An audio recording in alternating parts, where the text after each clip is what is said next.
It's okay. Is it okay? Yes. Yeah, no, it's okay. No, it's okay. Okay. But my colleagues tell me that this microphone will be lower in volume. So whenever you cannot hear me, please maybe in the chat room tell me, and then it will be okay. Then yes, I think our first speaker, Bruno, is now ready. But let me repeat again. Welcome to this section of the Hong Kong Annual Conference. And we have very brilliant PhD students who will give their sharing on their papers in this afternoon. So everybody, welcome to this conference, and we are looking forward to the exciting sharing of all the PhD students here. Very unfortunately, we cannot meet on site, but I think yes, the barrier we are facing now will not be affected very much because all of our presenters in this afternoon are really excited to sharing their very good work. So without further ado, I will invite Mr. Bruno Wan from Sun Yat-sen University. You may briefly introduce yourself and then give your talk to our audience. Thank you very much. Okay. Okay, it's my time, right? Yes. Yes. One more reminder. We have 30 minutes, half an hour for each of you to present your paper, and then we will have Q&A sections. So all of you can give your questions to others, and then of course I will check with my colleagues if the floor is open to see if there are other audience and who can also give their questions to us. But now let me invite Bruno to give his talk to us first. Okay. Hello, everyone. Hello. I'm Bruno Wen, a PhD candidate from Sun Yat-sen University, and today I want to show you my research topic. Can you hear my screen? Yeah.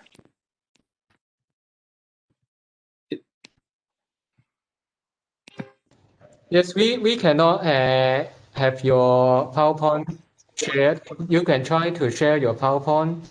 I will give you a signal. Yes, it is appearing. Okay. Yes, you can go ahead. Yes. Okay, here today I'm very happy to present my paper, and here is my topic. It's about the historical trajectory and the current situation of Hong Kong immigrants in Africa, because I'm a African studies research about the migration, Chinese migration in study in Africa. So this is my topic is of Hong Kong immigrants in Africa. So I'm very happy to show you. This is the contents for my this afternoon. Want to show you for offer you all of you, and the reason of I'm choosing this topic is because I have opportunity to meet those immigrants in African countries, especially in the Cameroon and Tanzania, because I'm as a Chinese volunteer and a Chinese teacher in those two countries. So I met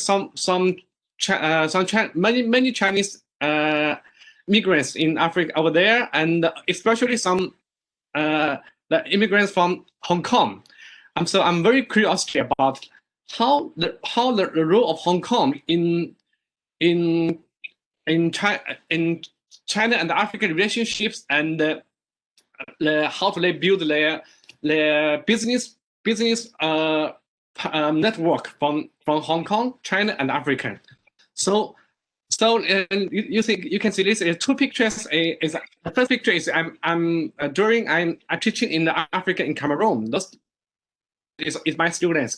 So I give them Chinese name, and after them, this guy is from Hong Kong, and Mr. Zhuang. Now he's in Cameroon, he is doing a business, a timber trade, and cutting the timber in Cameroon and Central Africa and the neighbor countries between Cameroon. So curiosity about this topic. So I just to collect some literature reviews and some data from the news report and the previous studies. The background is I just found that Hong Kong is a special position between China and Africa since important times. Just like Elizabeth Sims, his research talk about Hong Kong is an important trading place between Chinese mainland regions, China and Africa, and many Chinese people from mainland and to immigrants overseas in modern times, especially include many Chinese people go to Africa through Hong Kong since in 1940s. And it serves as a transition station from China and African trade labor from China to Africa. It's a gateway for Chinese people to migrate to Eastern African countries. So, and also I just collect some historical trade room between Hong Kong and Africa. There's some figures later I'll show you. And in 2007, some scholars to figure out that more than 50,000 Hong Kong and Macau and Taiwan immigrants they stay in African countries, in South Africa, Nigeria, and the Mauritius, and like these countries. And also in 2016, Mr. Liang said the role of Hong Kong is also a super contactor, being in line with China's going out straits like one road and one belt initiative, and to can cooperate with many mainland China enterprise to go global, especially go to Africa. So my data collection is divided in two sections. The first is the data comes from the relevant literatures, news reports from Nigeria, South Africa, and these countries, and Tanzania, Cameroon. And also some statistics from the Hong Kong government, the statistics department. And the second section is include the 10 respondents of Hong Kong immigrants in Africa. I just correct those 10 respondents during I stay in Africa. So these two pictures is the first one is the Hong Kong town in the South Africa in Johannesburg. The second one is the canteen, is a restaurant from Tanzania. The Hong Kong people to own it. And sorry, I forgot that. I should like this. Okay. And this is the information about the 10 Hong Kong immigrants in Tanzania and Cameroon. We can see these tables is there are many come to Africa in 1990s. And the area is 1989. But this respondents just I collect the information from them. But according to they told me there are many Hong Kong immigrants in Africa. They are inter-African more than this time, more than 1990s. And so, but I just correct information. Here later I will talk about the current situation. Okay. And this is the trade room between Hong Kong and Africa from in 1968 to 2019. Here we can see some the change from in 1990s.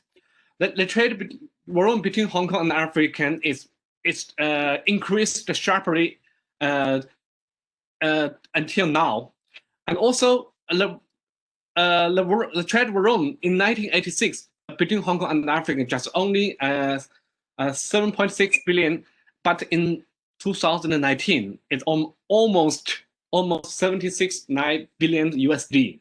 So it's a large amount between the Hong Kong and the African trade room. And I just during this topic, I want to know how the Hong Kong immigrants they built their commercial empire in Africa, especially in the Nigeria, in South Africa, and how their situation in the African. Due to the location limit, I just collected information from the Cameroon and Tanzania. But the most Hong Kong immigrants population is in Nigeria and South Africa. So this is a limitation, okay? And now I will talk about the literature review about the Hong Kong immigrants in Africa. There was two categories from Hong Kong immigrants in Africa. The first one is the Hong Kong, just an intermediary role of Hong Kong in the process of Chinese labor force transfer to Africa since in the 1840s. And after the Second World War, there are many Hong Kong investors went to Africa, like Nigeria, South Africa, and other places in Africa to create their enterprise and to get benefit from them. And some people also like the scholars to research about this historical analysis. And the second one is the migration perspective.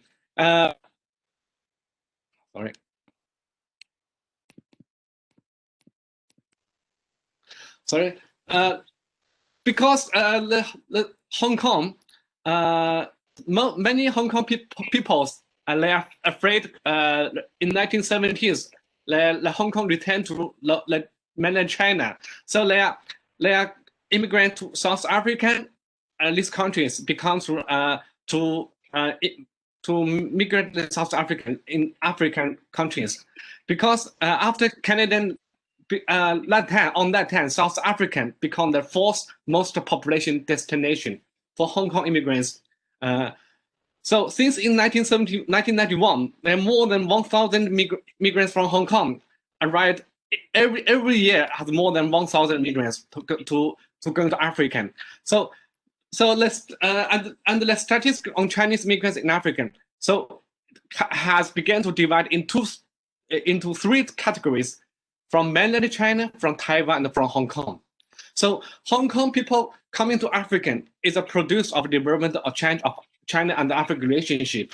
So later I will show you how the China and the African trajectory and the Hong Kong immigrants in Africa, the different type. And I just want to use the overseas Chinese merchants network as a theoretical perspective. So the overseas Chinese merchants network is including all around the world the Chinese merchants, overseas Chinese merchant network. But the African Chinese merchant network, so the African Chinese network is mainly built by the Hong Kong and Taiwan immigrants in Africa. So I just curiosity how the trust and the Chineseness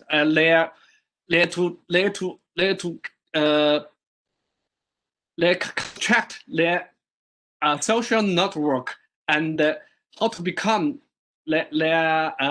start their entrepreneurship over the African. So I want to use this overseas Chinese merchant network to figure out the relationship between Hong Kong immigrants in Africa and the mainland Chinese immigrants in Africa. And my research question is into these four questions. The four questions, the first one is the historical trajectory of Hong Kong immigrants in African countries. What is the historical trajectory? And the second one is how the Hong Kong immigrants in Africa build their commercial commercial enterprise, or even in Paris in this African content. How does they experience for the initial market and open market development path? Because there was some as migration studies, there are many the immigrants, the new immigrants in migrant to the new place. They need to they will start to the initial market like ethnic market, and then gradually they can enter to the open market. So I just want to figure out it is. And the third one is the Hong Kong Merchants Network. When the Hong Kong Merchants Network emerged, and what's the role of is in China-African relations. And the last one is the current situation. Here is some of friends of in Africa. Also they met in African peoples in China. Even especially in 2000s, there are many Hong Kong immigrants in Africa. They make a good relationship between the immigrant from mainland China. So the first one I want to talk about is the interaction historic trajectory between Hong Kong and Africa.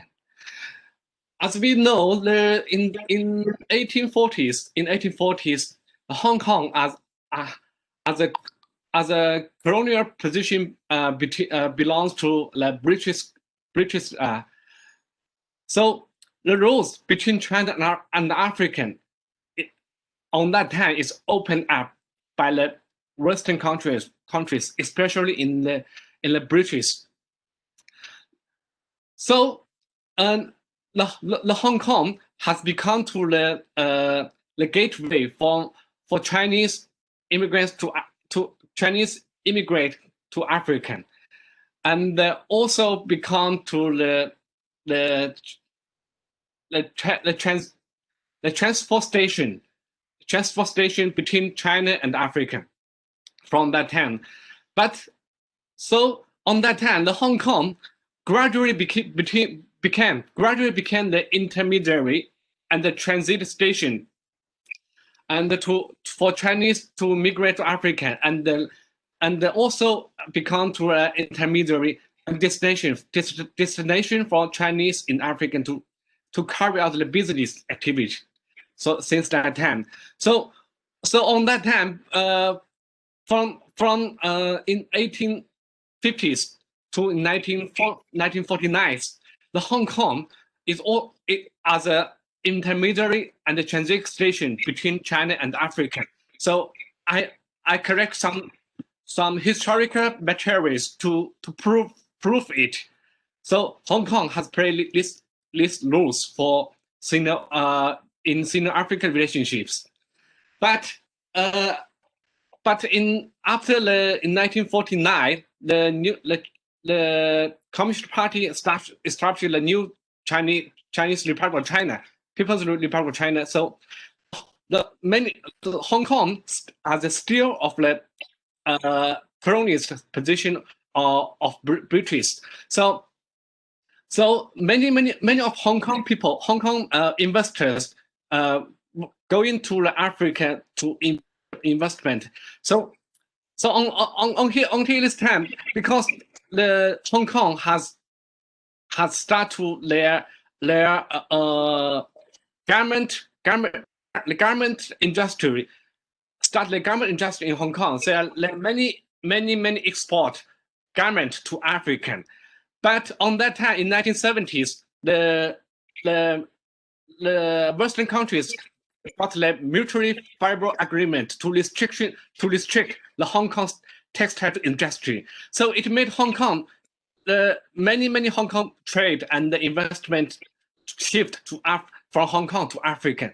So according to my observed, there are many Hong Kong immigrants to migrate to Africa to invest to start their business and enterprise in the African countries. Most of these African countries is like Nigeria, South Africa, and most of them is also the same the colonial of British. So they can I just to understand that they can take the investment from Hong Kong to Africa because of the language. They also they say to speak English, and also the economic cooperation between Hong Kong and the Africa during that time is emerging. And also after Hong Kong returned back to China, returned back to the PRC, okay, and on that time, and also on that time, Hong Kong is as a part of China to join in the China-Africa cooperation, especially in 2000s, the forum of the China-Africa cooperation and the Road Initiative on that time. So Hong Kong and his company, so it got the excellent opportunity to participate in the various projects between China and the Africa cooperation.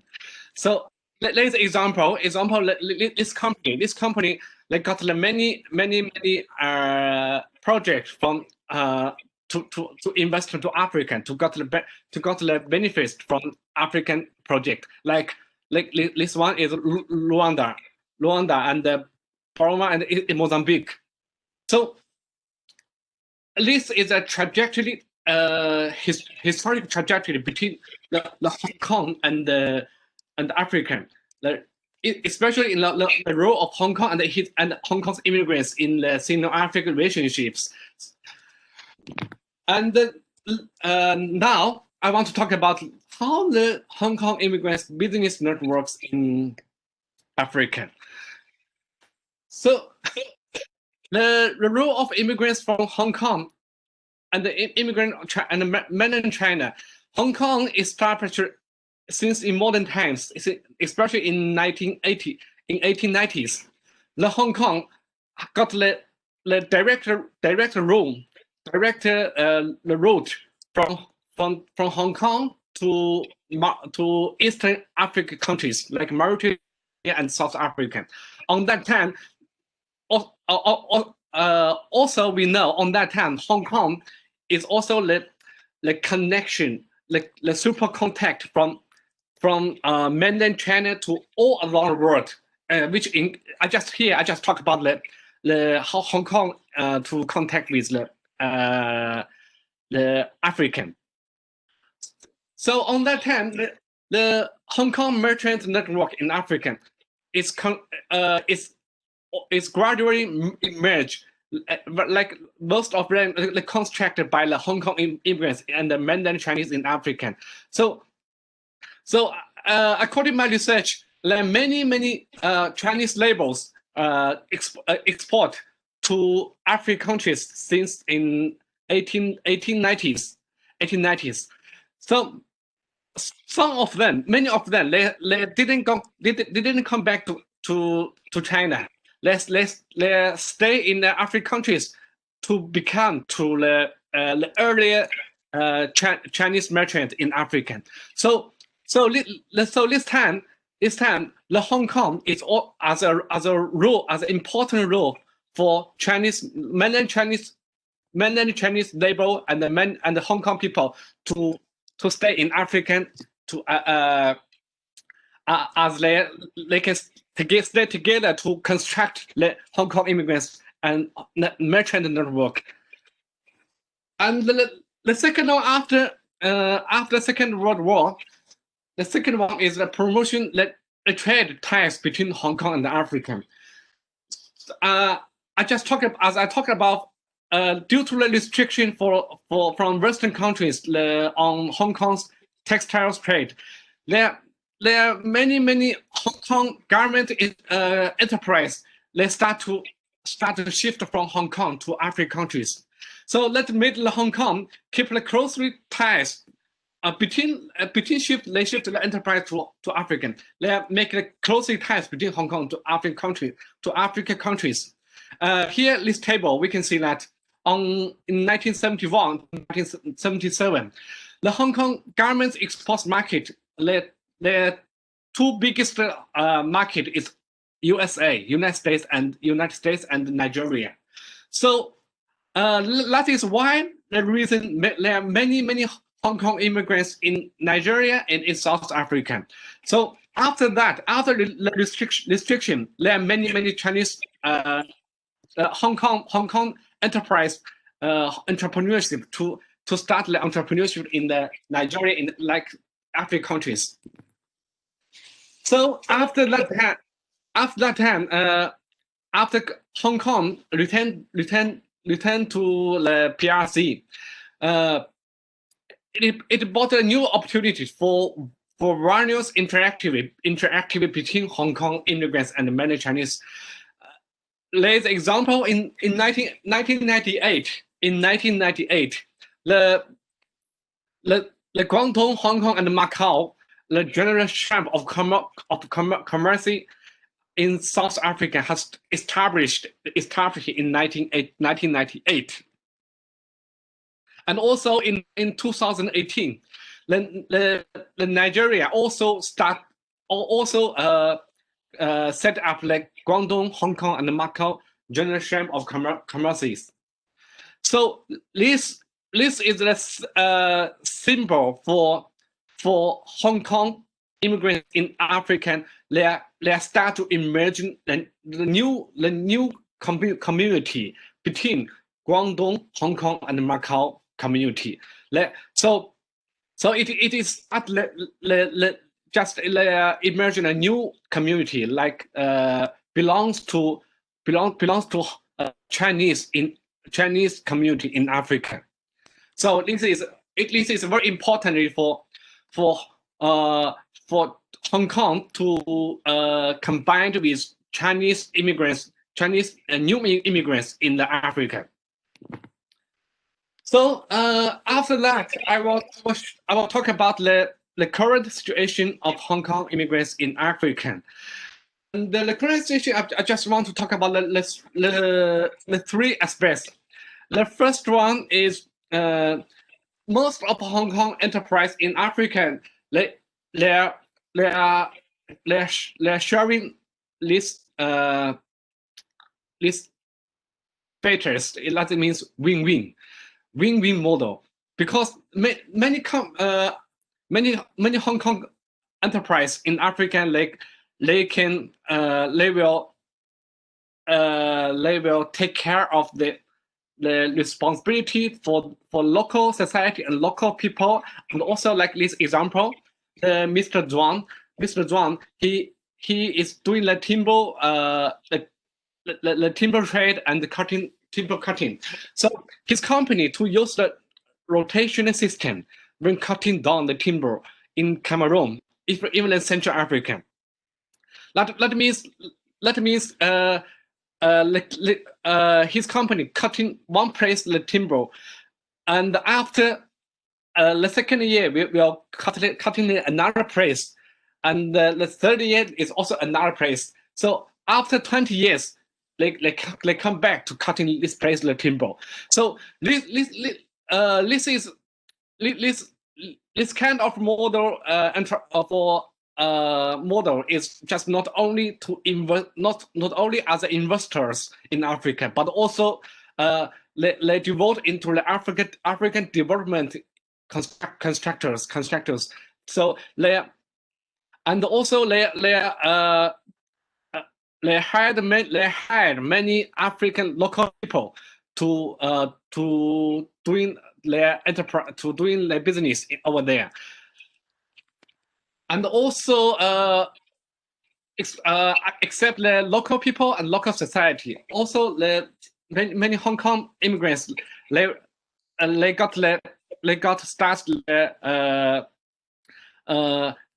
to create the association between Hong Kong immigrants and the mainland China immigrants from mainland China.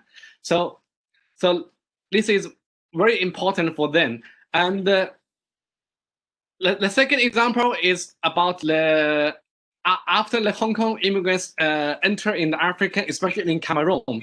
In Cameroon, after, Mr. Zhou said, when he entered Cameroon, the shoes in Cameroon is come from France.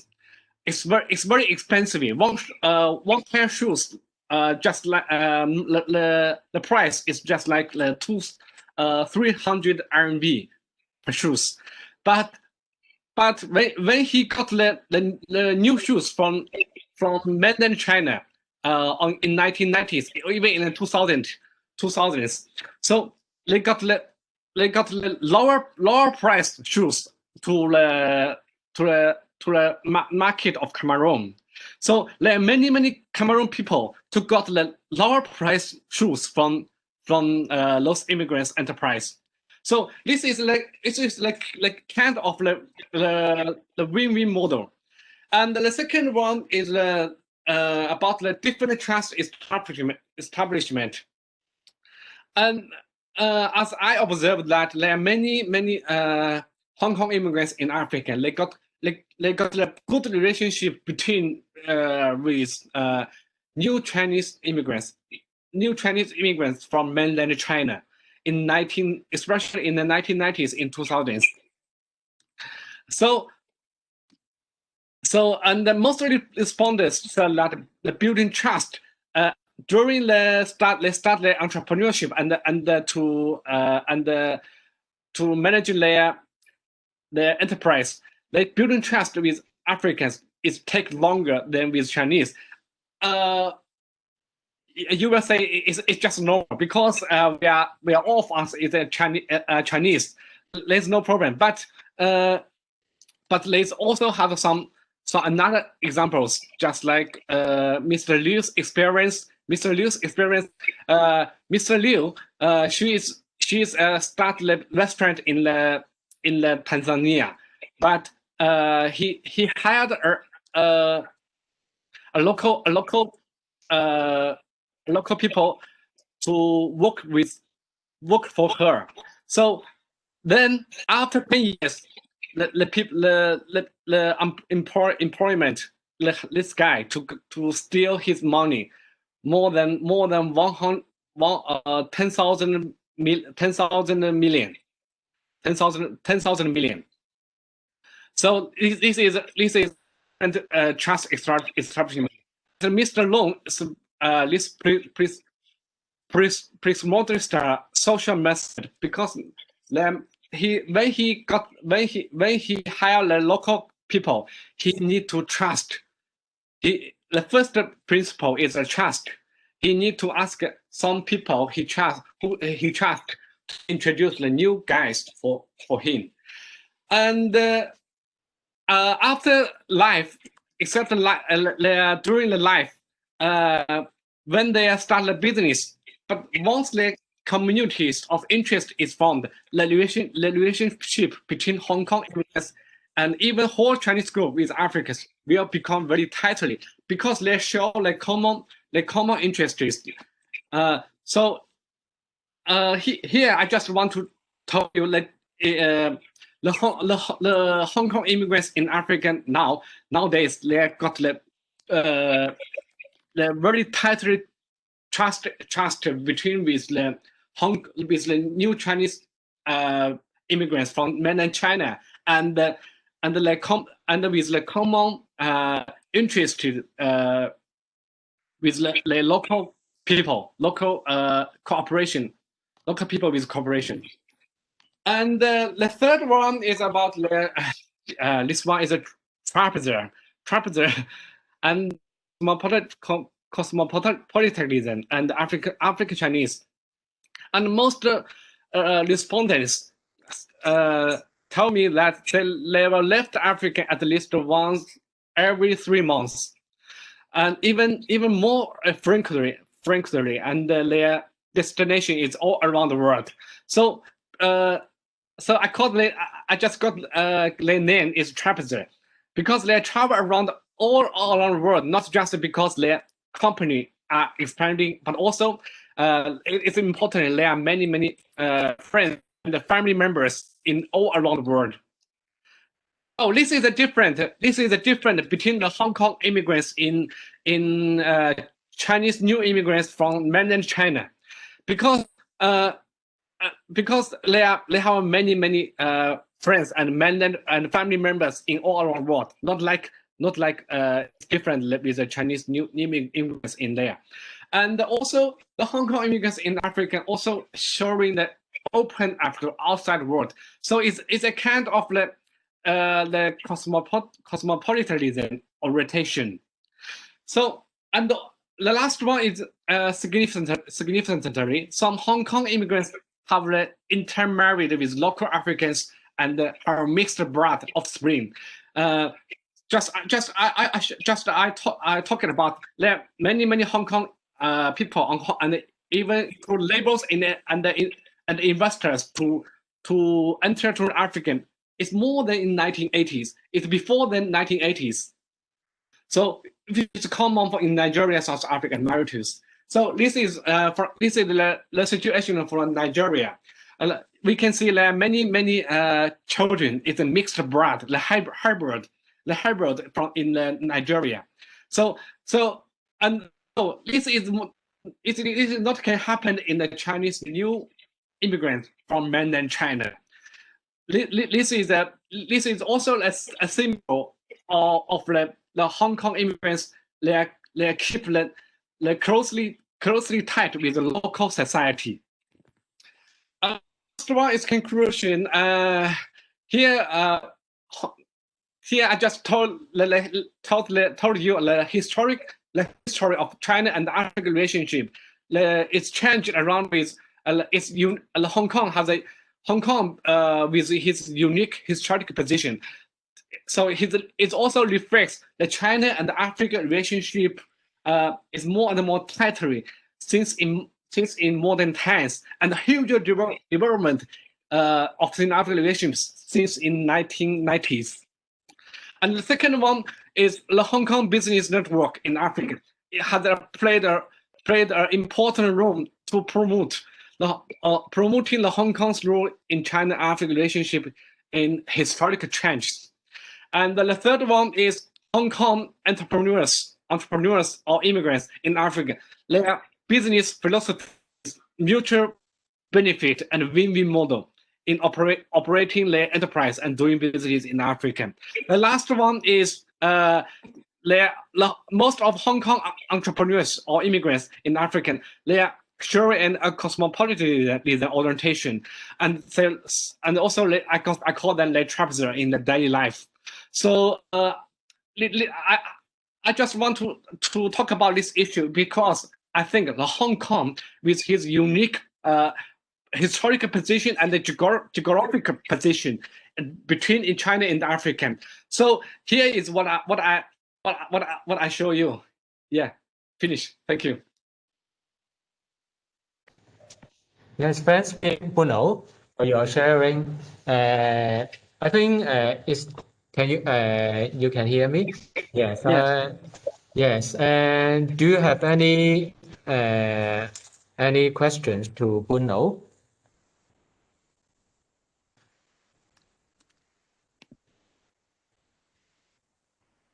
I think the first presenter is very top because we just have our lunch, and then other presenters are maybe worrying about thinking about their own presentations. Yes, John, are you going to ask Bruno a question? Yeah, maybe I want to ask more about, because I saw that there is a slide talking about the roads between China and Africa were opened up by Western countries in Hong Kong when Hong Kong was a British colony. So I wonder if you can elaborate a little bit more about that point.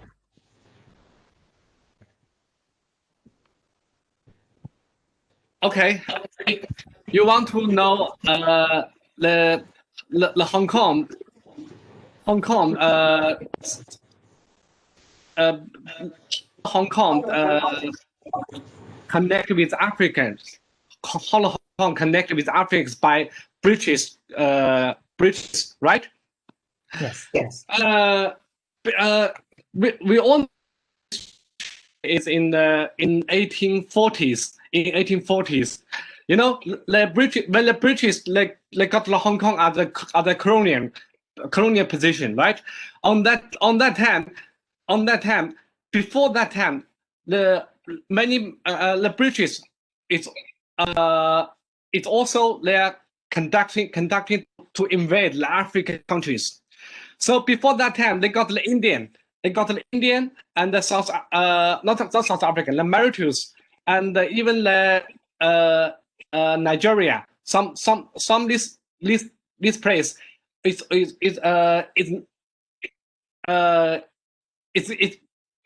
their colonial. It's like colonial, right?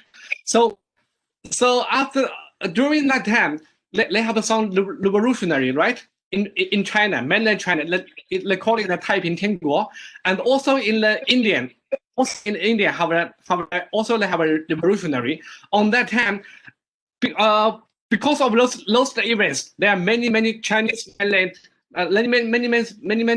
many immigrants from Chinese mainland China to going out to all around the world.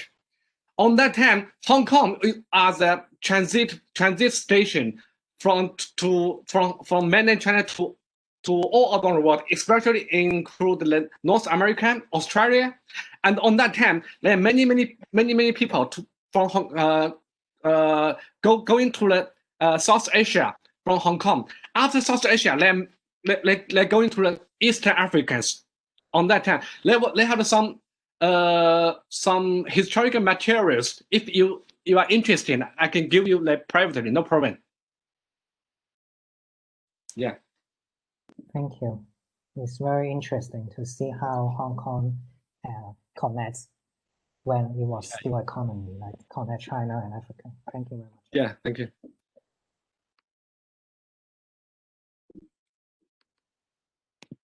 Anyone? Yes, and Andy would like to ask a question. Okay. Yes, hi, I'm Hi, staff of HKS, Andy. There are a couple of questions actually, but I'll ask them one by one. One follow-up question from that of John's. Is it that most of the people, the Hong Kong people who went out to Africa, are they choosing destinations of former British colonies as well? Yes.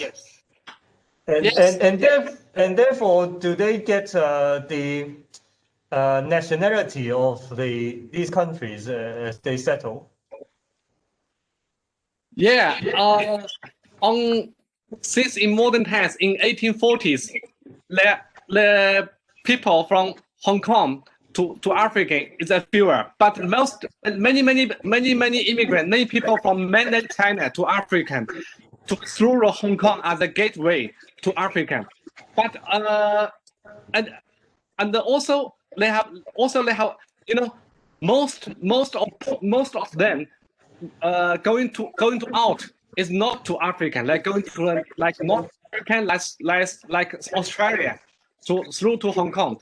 Just some of them to going to Africa through the Hong Kong and through the Southeast Asia, and after the Second World War, just you say they are invested they are invest to Africa, following the British colonies, because the language, the law of investment, and the law regulation and the investment route is the same between the British colonies in Africa and Hong Kong. There are no difference with them.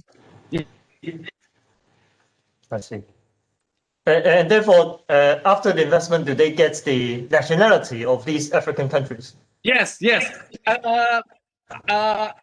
They got the nationality in the African countries, but since in 1990s, like the Mandarin China rising up, they didn't got because they got nationality. They have the same nationality with British. This is different. Oh, okay. So before the handover, they were using the British identity. Yes. But then afterwards, they would become naturalized into these African countries. Do they? Yes, most of them are become naturalized in the African countries. Oh, I see. Thank you. Thank you.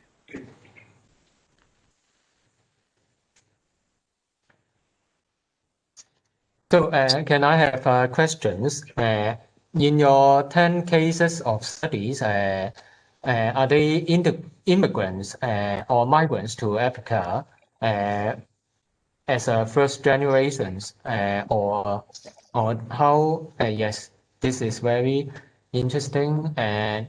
And are they all in this period? Are there other ethnic groups migrants from other places of China or are they yes only coming from Hong Kong at first and then later have more migrants from China or other Chinese ethnic groups? Here, list 10 cases of respondents, and most of them, they're born in Hong Kong. They're born in Hong Kong. But some of them, in this case, is from born in Tanzania.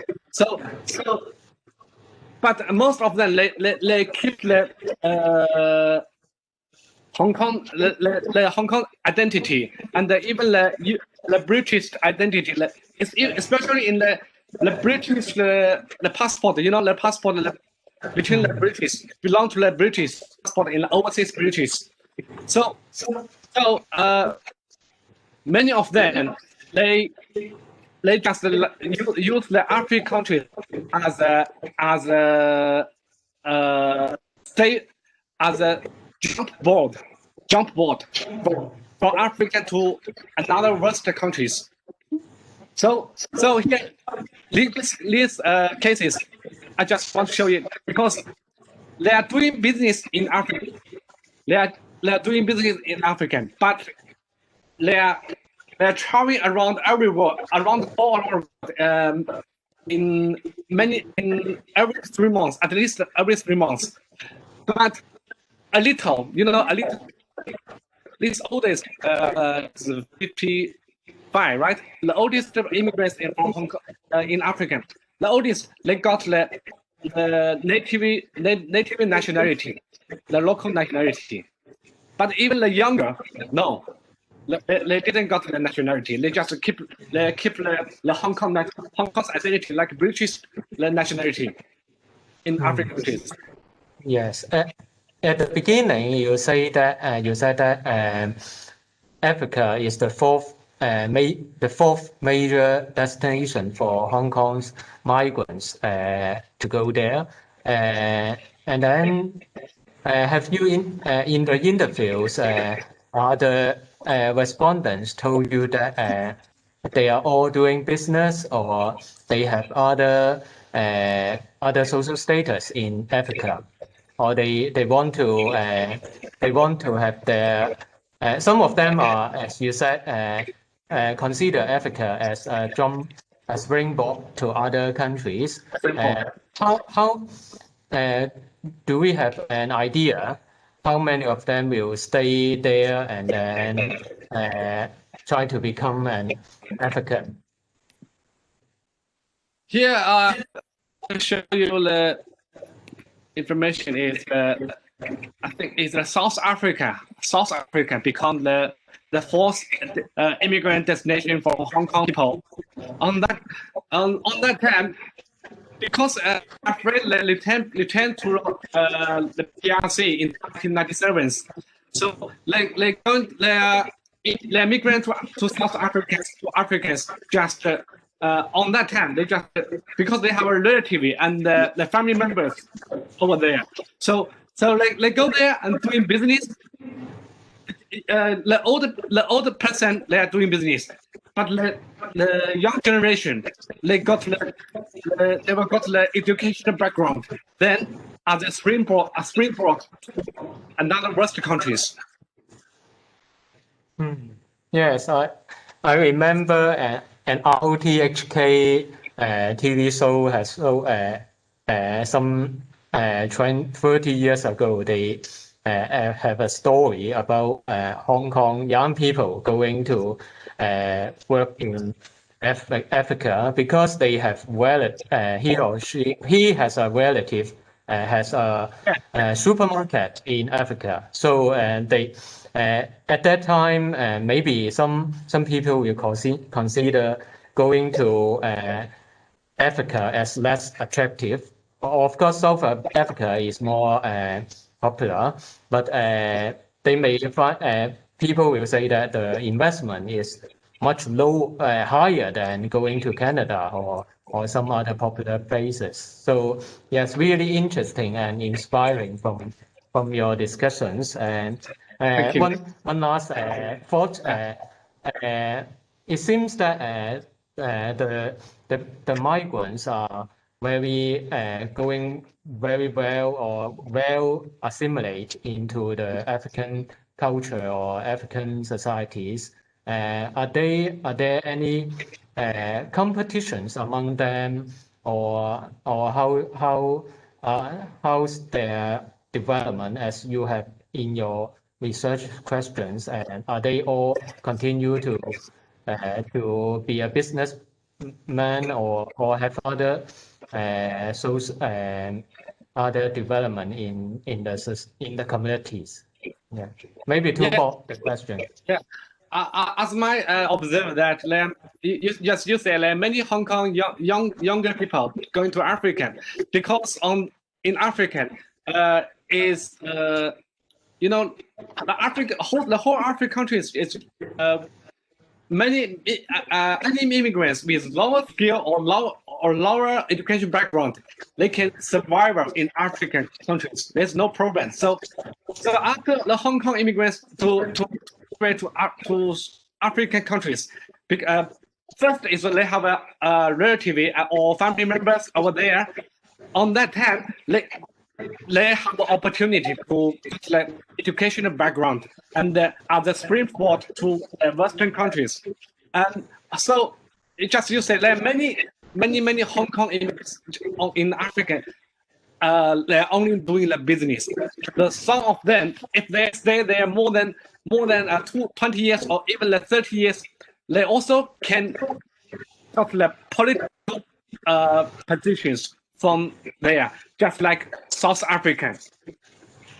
But this is not happening in a few Hong Kong immigrants in African countries like Tanzania, Cameroon. No, then even no Chinese people can go to the political development path over there. But the South Africa is different because there are many Hong Kong, even Taiwan and Macau immigrants over there, so they can. And the second reason is they stay there more than 100 years, and so many of them is that maybe of that is the third generation of the Hong Kong immigrants over there.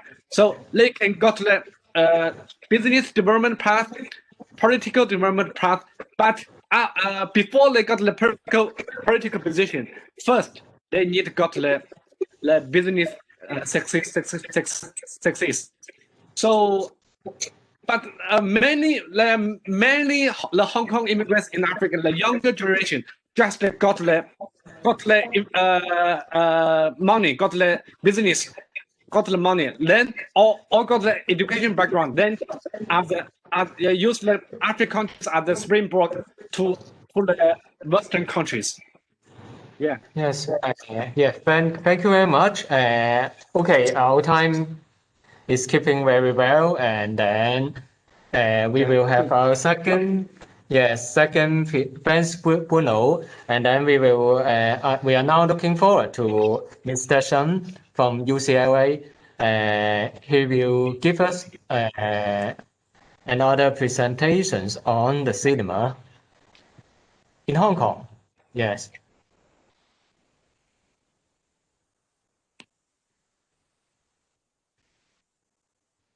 Yes, Mr. Shen, it's your turn. Yes. Me, all right. Okay. Give me 1 minute.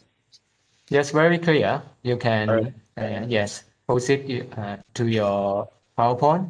Okay, cool. Yes. All right. So, good afternoon, everyone. So, my name is Kunshan Shen, and I'm currently a PhD student at the Department of Asian Languages and Cultures at UCLA, and I'm working on Chinese language, film, and media culture, particularly during the 1980s.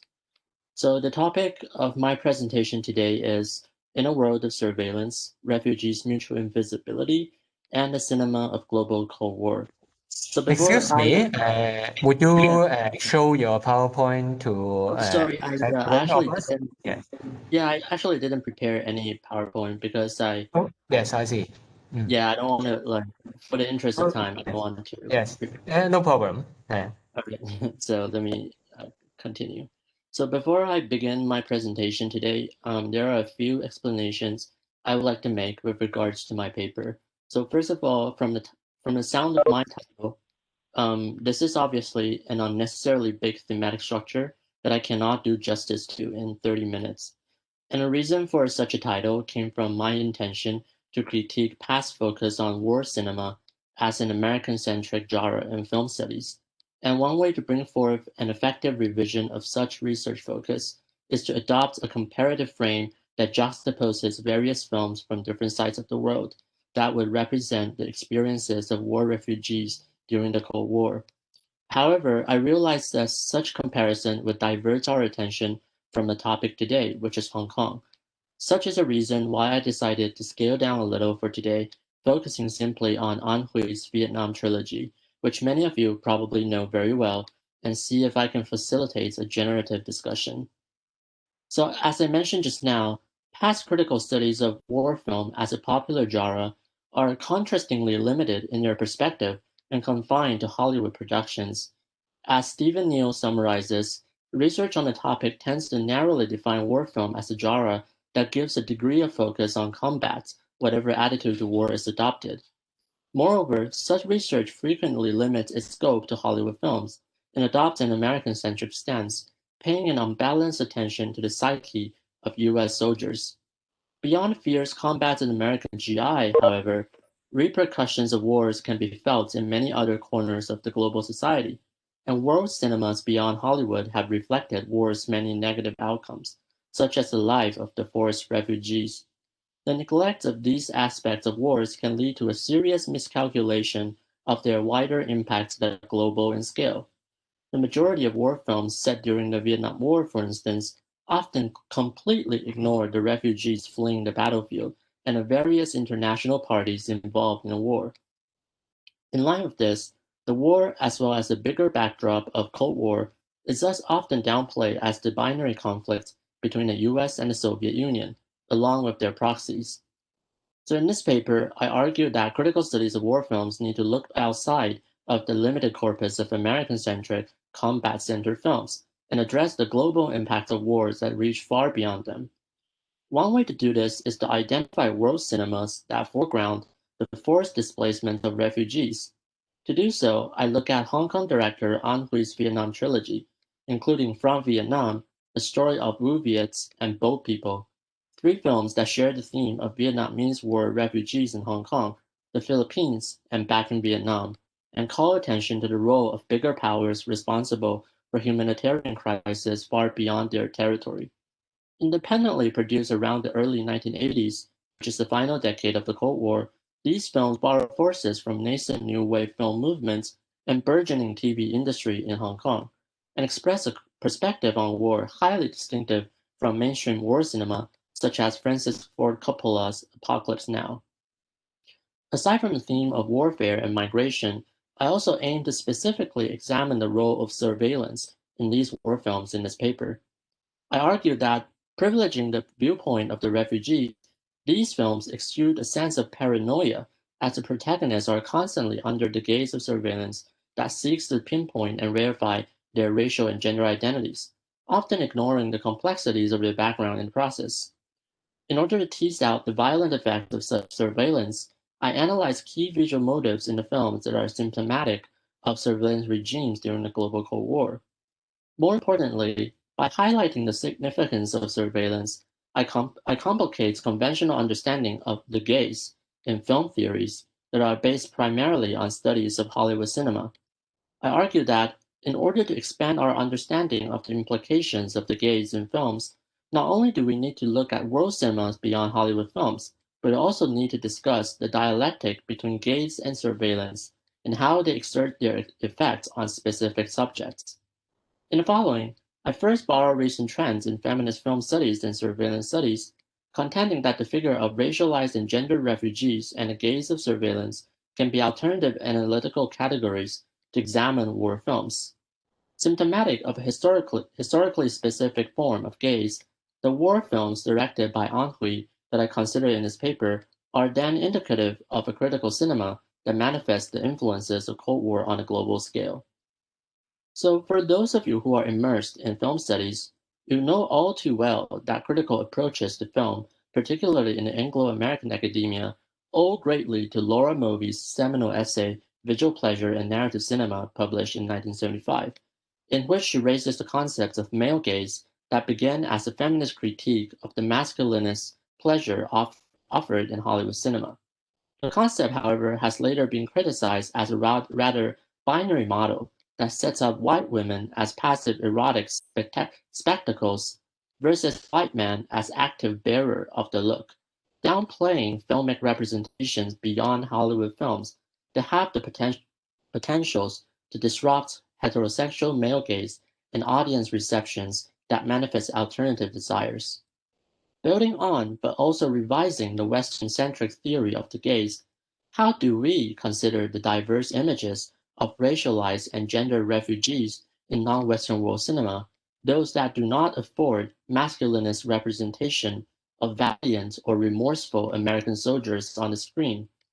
For this shift of focus, my frame of reference does not simply rest with the concept of male gaze, but rather I intend to look at the gaze of surveillance during Cold War as a shared element in the films.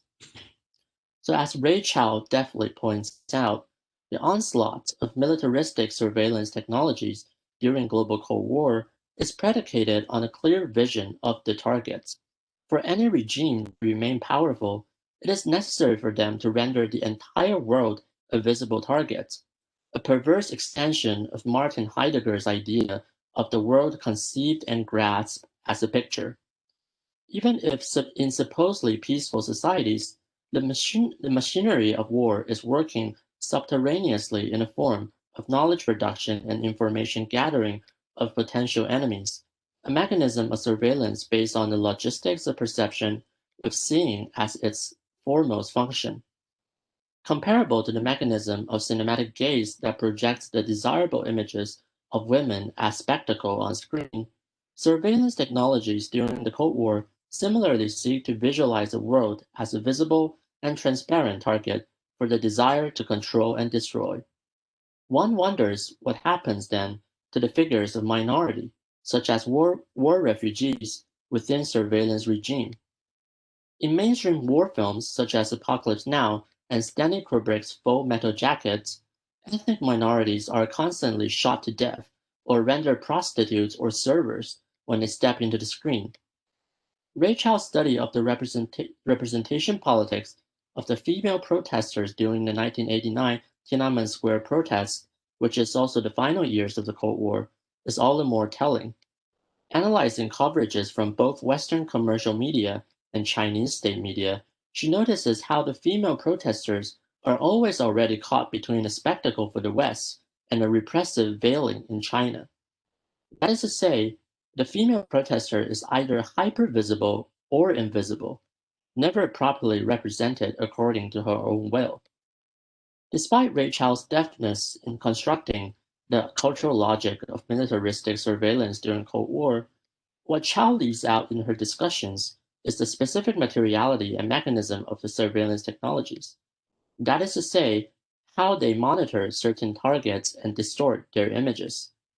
Much like the militaristic visual technologies that seek to render the world a visible target, many social and political institutions largely execute their authority by extending the surveillance capacity of their organizations through all kinds of legal and managerial documents with regards to the population, as Kevin Wolbe and Sianto Anais point out. So in their attempts to identify, classify, and sort out individuals, they also reduce everyday life to numbers, categories, and classifications. This violent simplification, if not distortion, of the population is crucial in our understanding of how the identities of certain minorities are arbitrarily constructed through surveillance, particularly how classifications become gendered and sexed. As Black surveillance scholar Simone Brown points out, ethnic and sexual minorities tend to suffer from the reifying violence of surveillance disproportionately. For instance, the lives of Black people tend to be unseen and unperceived by many, even as they are heavily under surveillance. Through what Brown calls racializing surveillance, the boundaries, borders, and bodies along racial lines are reified and solidified, while minorities become more readily distorted and exploitable. Paradoxically, then, hypervisibility results in invisibility, or both visual logics actually work hand in hand with one another. Furthermore, as Brown continues to inform us, most of surveillance technologies operates on the premise of seeing without being seen, in order to discreetly gather information about individuals and better govern these people. With a logic similar to Jeremy Bentham's prison model panopticon, surveillance technologies are pervasive in a society but invisible to the public, to the extent that the surveilled people impose a certain self-discipline under the threat of external observation. The uncertain sense that one is possibly being watched at all times easily induces negative emotions for the surveilled, affects that are well reflected in what Gareth Stewart calls surveillance cinema. According to Stewart, the narrative and cinematography of surveillance cinema exudes or exposes a sense that one is never truly alone, paranoia, a feeling perceived deeply by the surveilled characters, while the audience's reaction can range from vicarious paranoia to voyeurism. So from Alfred Hitchcock's Rear Window, Francis Coppola's The Conversation, to Michael Haneke's Cachet, we as audiences often participate in a secretive gazing of the surveilled subjects, while perceiving their paranoia induced by their environment. Often distinct from, but sometimes overlapping, with the male gaze of classical Hollywood cinema, the gaze of the surveilling camera in films, whether as a narrative subject or as a very condition of narration, diegetically hides itself as a secret from the surveilled subjects, suggesting unbalanced power relations and potential harm. So building on these researches on militaristic visual technologies and surveillance, I argued that the gaze of surveillance seeks to identify and reify ethnic sexual minorities who have suffered from the crisis brought by the global Cold War from an invisible and privileged position. Even though the visual technologies were designed to afford transparency, it is clear that their abuses ironically bring about what I call mutual invisibility, which is to say, while the surveilling party remains invisible to the surveilled subject, the complex backgrounds of the surveilled subjects are also obscured. Under the condition of this mutual invisibility, both sides of the relationship built upon the act of surveillance are barred from constructive dialogues. While this scenario can perhaps adequately describe most societies nowadays, in this paper, I choose to look at how envoys from Vietnam deal with the problem of Cold War refugees and the surveillance, classification, and violence that they face. So in the following, I will provide a deeper analysis of the social context as well as a critical reading of the role of surveillance in the film. So the Vietnam War, directly involving the US and its proxies, was perhaps one of the most searing conflicts during the Cold War. From nationalistic films such as The Green Berets and First Blood, to self-critical works such as Apocalypse Now and Full Metal Jacket, American films had taken stock of the war from various stances and with different aesthetics.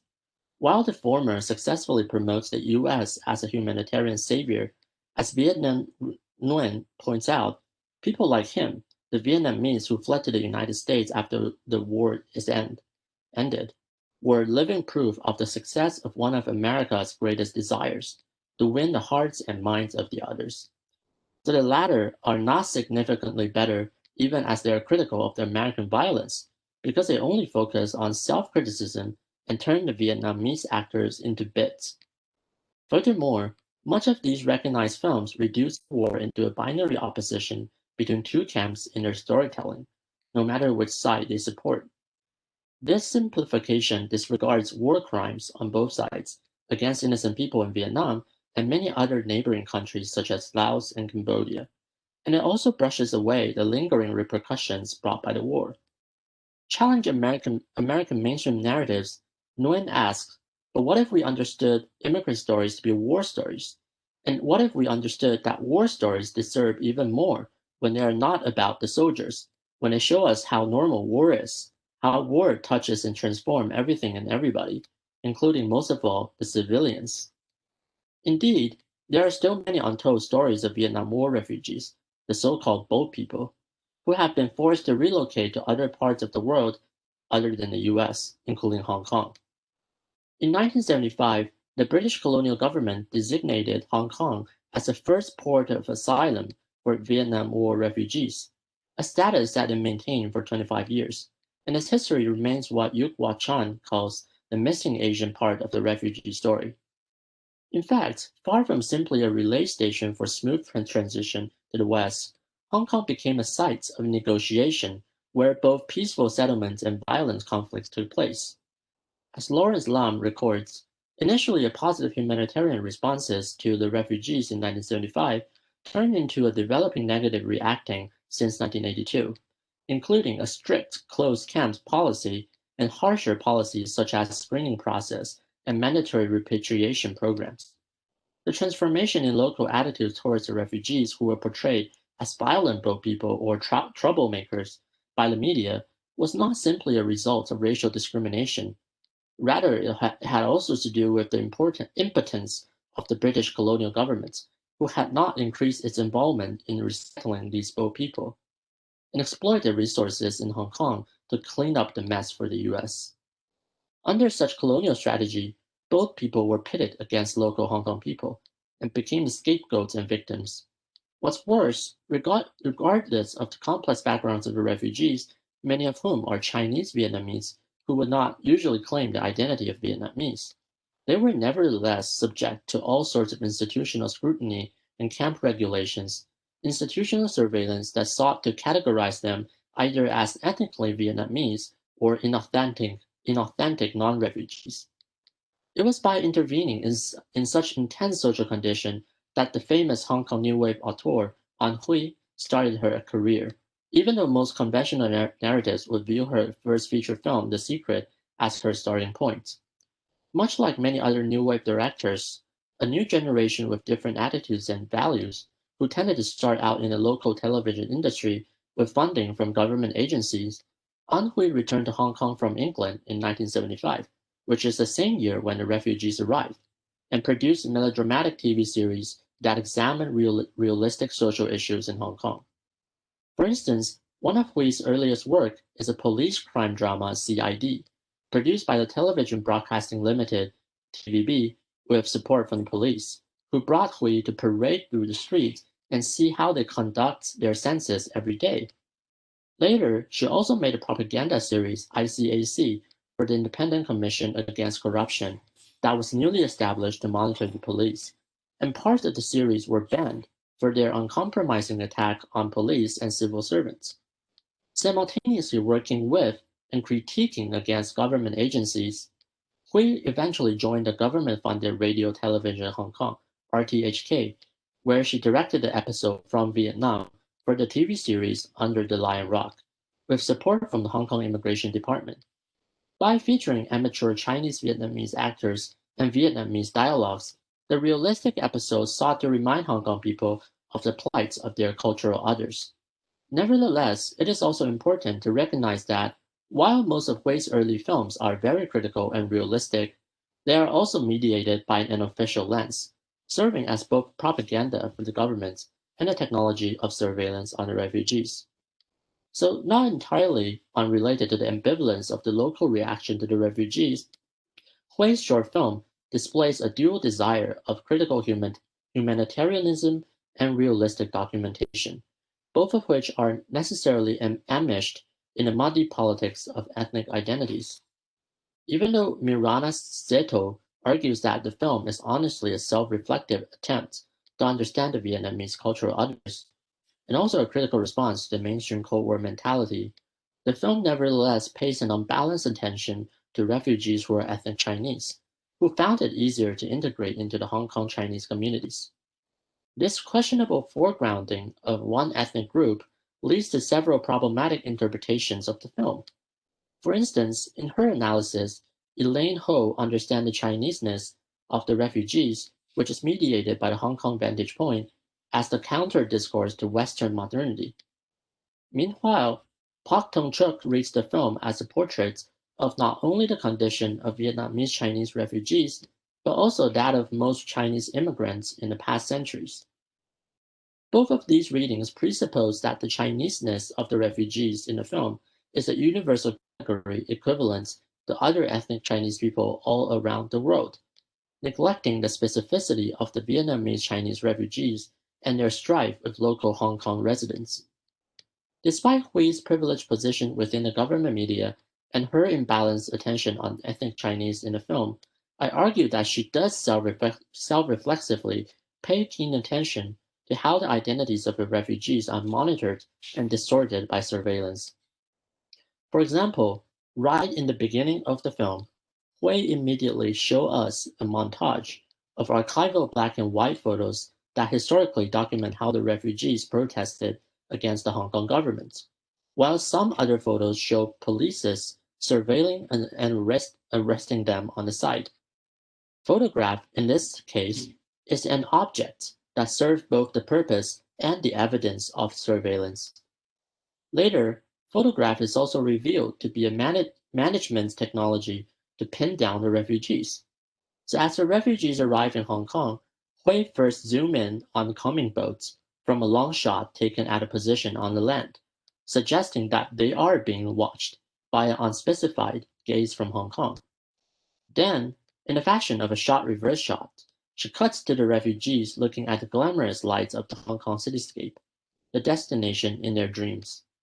After this exchange of different gazes, she cuts again to show the captain of the boat examining the profile photos of different refugees, which is the requirement for their entry into the city. Apparently, the photos are presumed to be a visual technology that is indexical of their identities, much like contemporary use of fingerprints.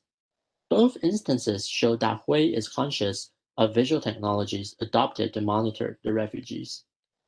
Even though the refugees are often simplistically imagined as Vietnamese by the authority, the male protagonist, Man, a young refugee described as an Annamite who rarely speaks Chinese by his cousin, constantly finds himself interpolated as an ethnic Chinese in Hong Kong. On the boat en route to Hong Kong, for instance, Man was misrecognized as a Cantonese speaker by his fellow traveler who asked him for a favor. Later on, as he learns the language through TV series and films, which is no doubt a self-reflexive comment on the success of Hong Kong media industry by Hui, he is received by another ethnic Chinese refugee, Li Guokchong, as a Chinese national, who laments that it is ridiculous we Chinese nationals need to fight Vietnamese for the Vietnamese. Such kind of ethnic passing defies the logic of surveillance, which designates strict identity categories for the refugees, and this could lead to potential conflicts. For instance, when Man's cousin, Yao Hingfeng, attempts to immigrate to the US by applying for an ID card that proves he is indeed a Vietnamese refugee, the immigration department in Hong Kong coldly rejects him, as he has been listed by the authority as an ethnic Chinese who has escaped to Hong Kong from China.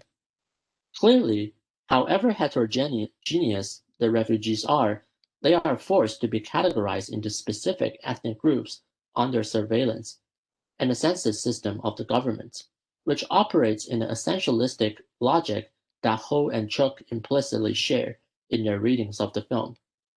In this sense, even as surveillance aims to render their background transparent, their complex identities are actually veiled. Aside from the strict governance of their ethnicities, the sexual and gender identities of the refugees are also monitored in the film. Even though new wave cinemas in Hong Kong, especially on Hui's Uber, are often said to be championing feminist sentiments and highlighting ordinary and invisible women, they are in fact continued to figure as subordinate to men or as victims of patriarchal domination. In fact, from Vietnam, female refugees can only be found in flashbacks, including the moments when Ah Man has to witness his sister-in-law cruelly left behind by human traffickers, and the time when he saw his sister being murdered by the US Army, which is the reason behind his anti-Americanism. While there is no other important female character in the film, Hui does reveal the mistreatment of other sexual minorities and the surveillance on sexual activities in the setting of the apartment that houses the refugees in Hong Kong, which is a semi-secluded space where the boundary between the private and public is often blurred. From the beginning of the film, it is clear that such apartment space is not safe. Right when Ah Man first entered the apartment, he was shot to the wall by the aisle by an unknown American, a suggestion that where the refugees live is not without foreign intervention. Even after he moves into his cousin's room, both characters will constantly gaze out of their windows for no specific reason, a paranoia that hints at the potential threats outside. The most obvious sign of surveillance comes in the scene when Hui unusually uses a static long take to gaze at Yao Hingfeng undressing himself alone in his room, with his back to the camera, while his body is framed by the outline of an open door. In this very intimate moment, the camera, which is positioned outside the room without a specified point of view, seems to be voyeuristically surveilling his sexuality displayed in this private space. This scene seems to hint at the existence of potential secrets related to his body that need to be uncovered. Later on, the same surveillance shot is used again in an unknown Russian woman's apartment, where Yao is seen naked within the doorframe. Only this time, Ah Man is also in the shot, and he realizes finally that his cousin has been a male prostitute all along. The secretive nature of Yao's sexual activities under possible surveillance is not a singular case, as Hui shows us how Li Guochong also attempts to avoid the police to approach a prostitute standing on the street. Whether closely watched by the camera or the police in the film, the supposedly private domain of the sex and the body of the refugees is subjugated to the violence of surveillance, and the American and Russian presences in such invaded spaces further hints at the context of the broader Cold War. When Ah Man is furious at Yao for working as a male prostitute, Li Guochong explains to him that everyone has their own secret. Indeed, under the violence of surveillance that aims to strictly monitor and govern the ethnicities and sexualities of the refugees, the only way for them to survive is to stay paranoid and covert, hiding their own secrets. Obviously, this does not result in any effective social interaction. Rather, both parties are invisible to each other to a certain extent, leading to conflicts and social problems. At the end of the film, as he gazes out of the window with his back to the camera, the protagonist Ah Man sadly laments that Yao was beaten to death by his male clients. Meanwhile, Li is eventually exposed as an illegal immigrant and he is expatriated to Macau by the authority. So despite the alleged humanitarianism of Hong Kong, it nevertheless does not try to embrace the refugees. Instead, it deploys governance tools on its cultural others, resulting in a mutual invisibility that bars any possibility of understanding each other. So this would be my analysis of An Hui's From Vietnam, and I'll stop here for the interest of time. But if anyone is interested, I will go on to reference the other two films from the Vietnam trilogy, which I believe share the same sentiments and elements of surveillance. So thank you. Thanks, Mr. Sun, for your sharing on the films, which is very yes, remind us very interesting is history in Hong Kong. In by looking at some of the very famous films as suggested by Mr. Sun, then perhaps any one of you would like to ask him one or two questions.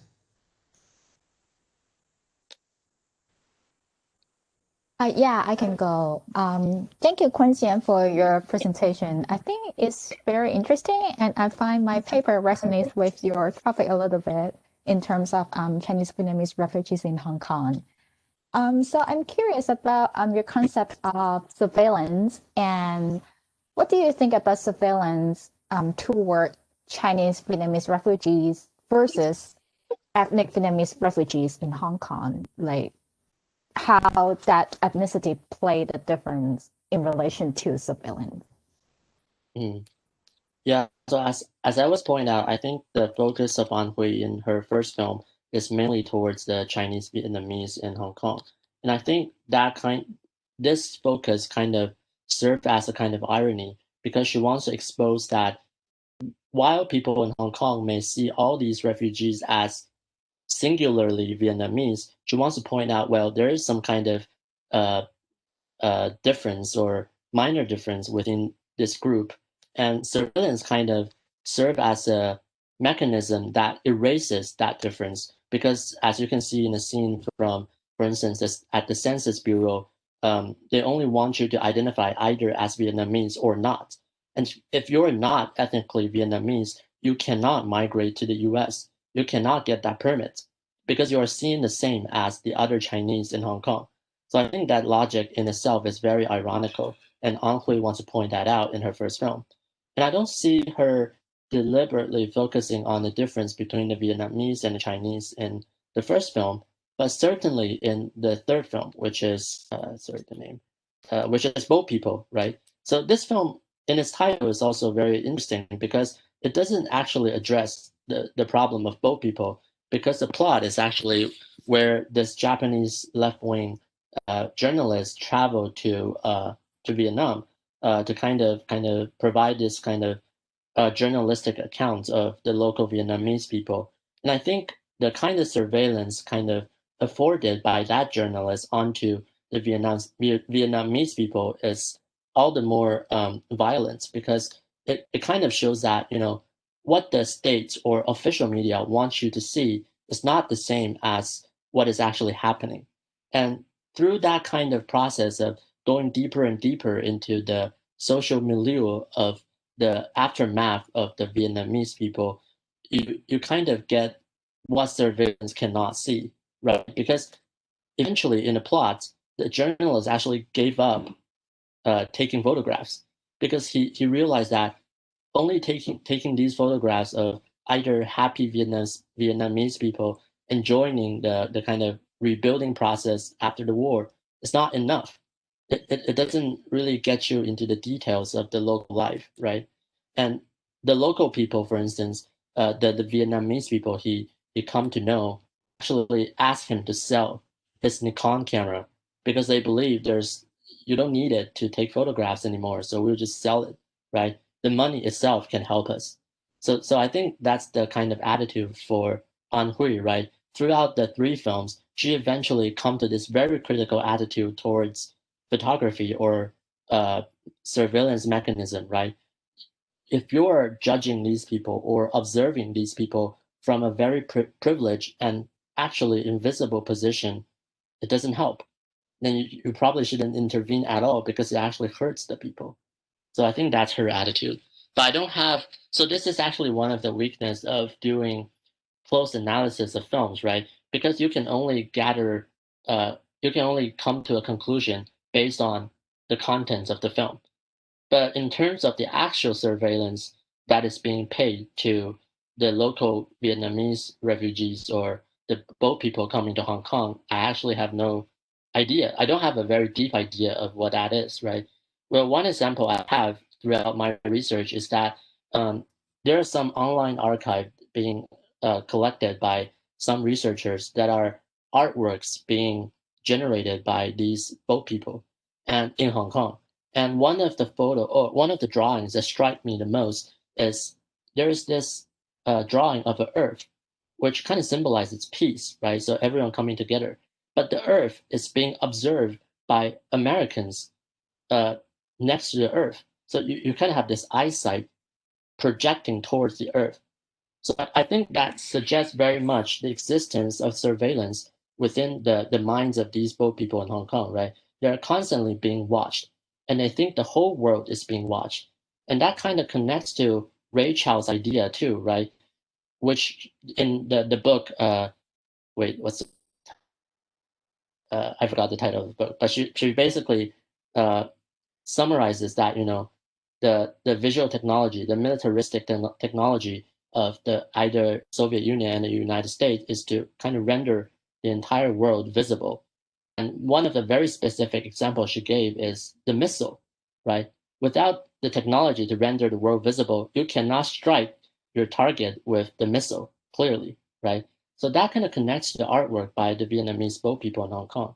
So that's kind of my take on the only thing I know about the surveillance in Hong Kong. But other than that, I will have to look deeper into either the archive or the technology developments at the time of how surveillance is being adopted.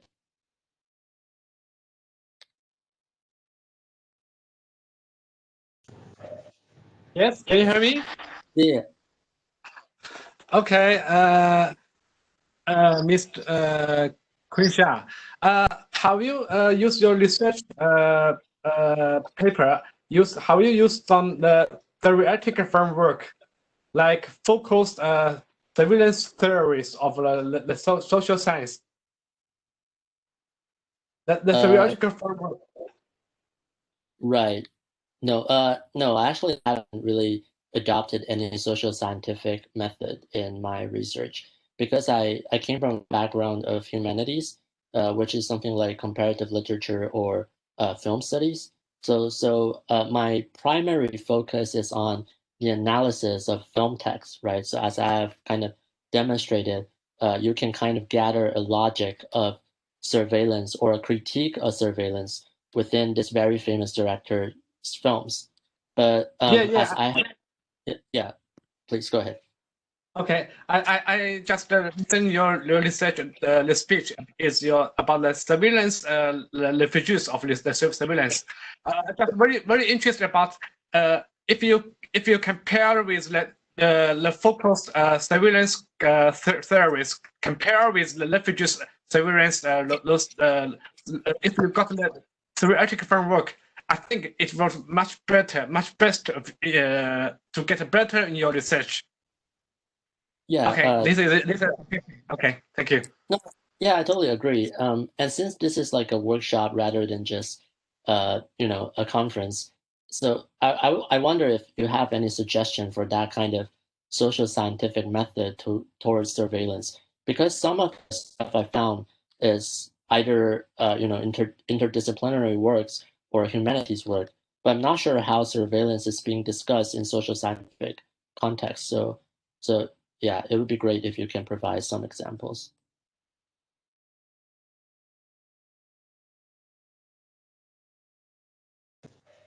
Okay, thank you. No problem. I would, I think that as a kind of follow-up to what Bruno has shared, I think it's very natural. I think when I think for any reviewer of your paper would also ask whether you've paid any visit to Foucault's ideas, because when you talked about Bentham, well, basically that's a very core thing in Foucault's philosophy. Basically, it's actually not really just social sciences, but basically philosophy. So that would probably add to your ideas a bit. And as a matter of fact, I think the other theories from feminism and other theories that you've cited actually were probably influenced by Foucault in some sense. So it might be beneficial for you in the sense of getting the paper published. Maybe that would be required of you. And the other point is probably, I'm not sure, but since the 3 films about the Vietnamese refugees are so famous for An Hui's works, perhaps An Hui has had some kind of interviews on these topics. So, or of course, if you're not afraid of being a bit too odd, try to contact her. Actually, to ask her what she thinks when she was actually dealing with this. I do think that would be of course, I would understand that is something maybe kind of different from the kind of methodology that your field might use, but it would certainly help to strengthen your argument in that sense, right? Yeah. Thanks. Yeah, thank you so much for reminding me of those aspects. Yeah, obviously, Jeremy Bentham's kind of model panopticon was being analyzed by Foucault as well. I kind of didn't go into the details of that in the interest of time, but it would certainly make more sense to kind of combine that within the paper. In terms of the more historical or authoristic kind of context of An Hui, I actually have to cut out some of that as well. But one interesting thing to mention is that when she was making the film, An Hui herself was also being surveilled by both sides of the governments, both China and Taiwan, because she had to make the film in Hainan Island, and that itself at the time is a taboo, especially for the right wing or the right wing filmmakers in Hong Kong or Taiwanese government. So she was constantly being watched by the media or by the government. Like, did she really travel to Hainan or not? Right, and that becomes a kind of media event. The newspaper following up on that, right, instead of focusing on the plots of the films. So I think that in itself is very interesting. And she will later be exposed as someone who actually did travel to mainland China, and then her films were being banned in Taiwan for, I think, almost a decade. So that actually has a lot of influences on her career. So incorporating that into the work itself is also interesting. Yeah, but thank you for reminding me of that. Yes, I think our time is a little bit ahead. Guan Yun, will you like to spend 10 or 5 minutes to somehow conclude your paper, because of the limit of time you already cut short of your paper. Maybe you can, do you want to share a bit more about the rest of your paper? Because in reading it, I find it very interesting, and then you will cover maybe some other important things. Maybe you can highlight some of the observations from the film, so that we can yes recap what you have suggested, and then in or some of the special scenes you have remembered for us to better recap your key idea on surveillance. Do you want to take this challenge to shorten your paper to give us a few more examples? No, actually, from Vietnam, I have kind of finished the analysis, but yeah, it would be great to spend a little bit more time to kind of talk about the broader kind of aspects of the project. So, in this paper, actually, initially, I want to compare An Hui with another director called Gregory Nava in the United States, who is actually also an immigrant from Guatemala, right? So he is a Latino director, and the film I want to compare An Hui's film with is called El Norte. So which is shared in the which is also made in the 1980s, and it's about the war refugees of the Guatemalan Civil War traveling from Guatemala to Los Angeles, right? So the reason why I compare these two films or these two directors is not simply that they're just about war refugees, right?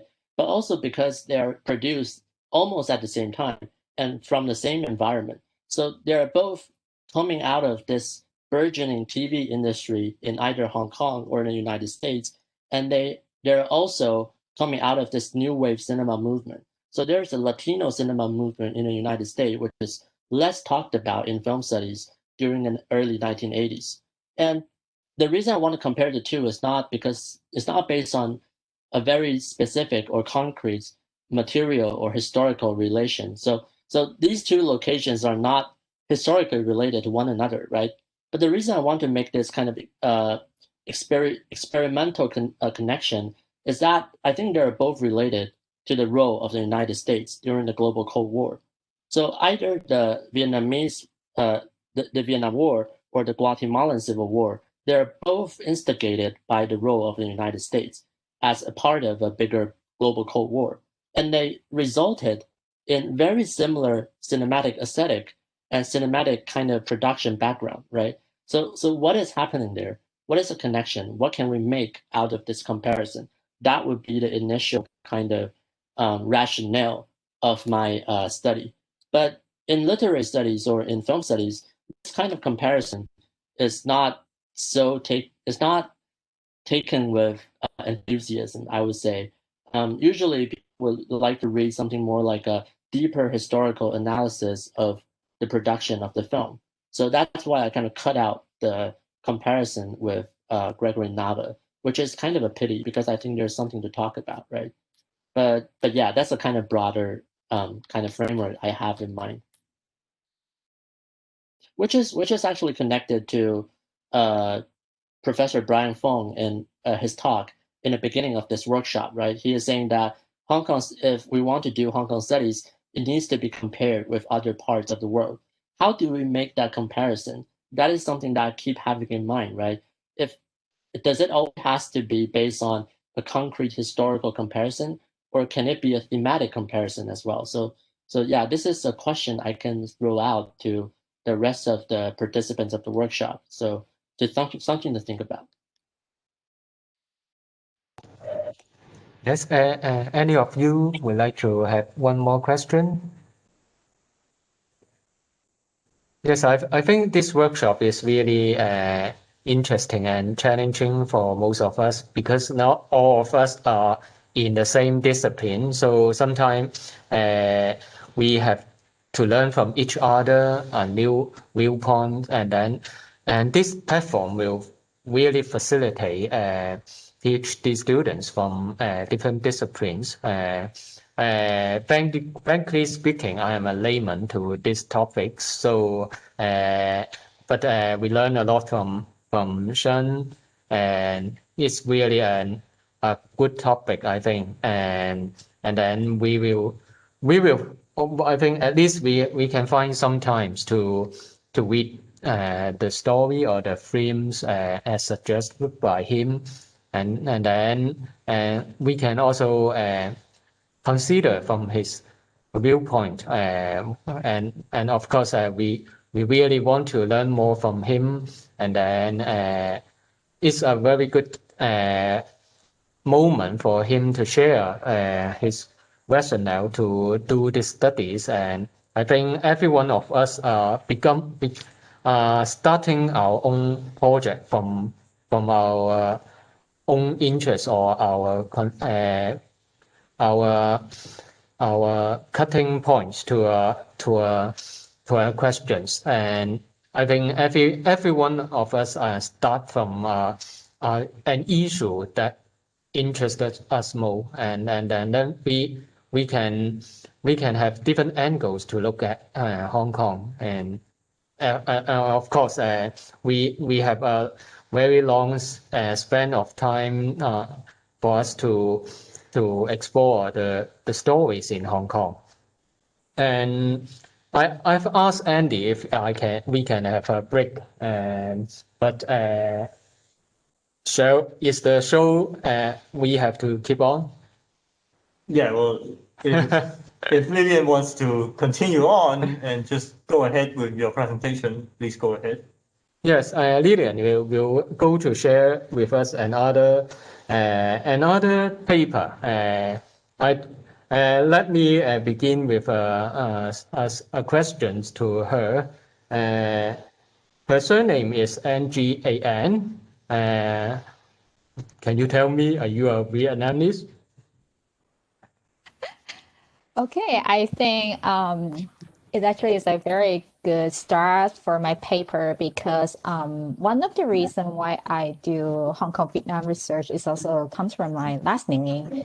Like many people, by just seeing my last name, will think that I'm a Vietnamese, but I am actually a local born and raised Hong Kong girl. So I guess it certainly speaks of something between Hong Kong and Vietnam. And it's also good that to pick up from Quincy's presentation, like he talks about Anher's point, and then my case would be more of contemporary case, how it is related to Chinese Vietnamese refugees back in 1970s. So if I'm allowed, then I will start sharing my PowerPoint.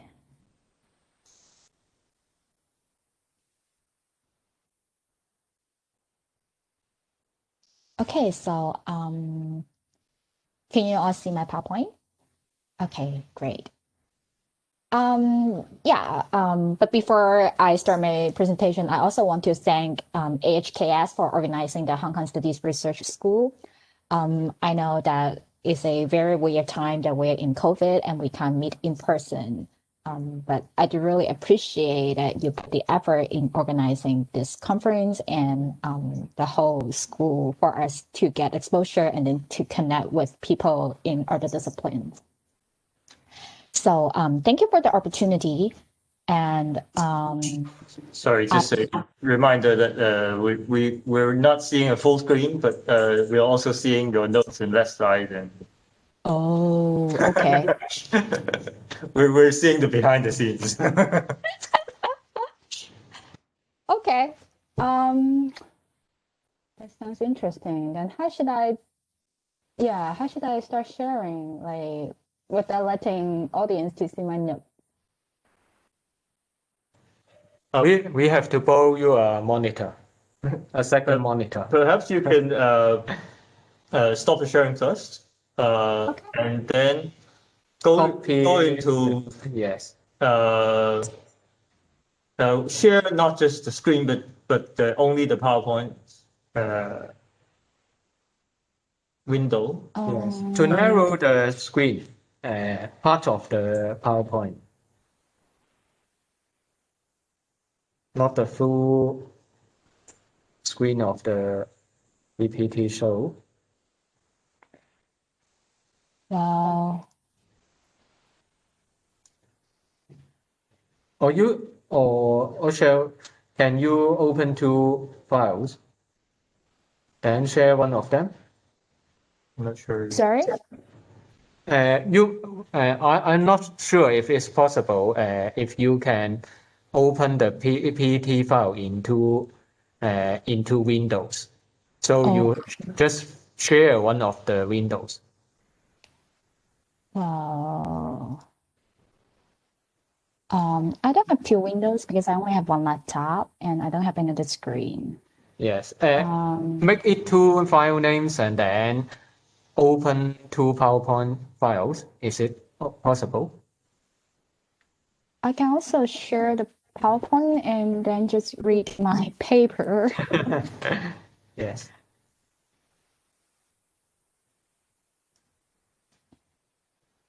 Yeah.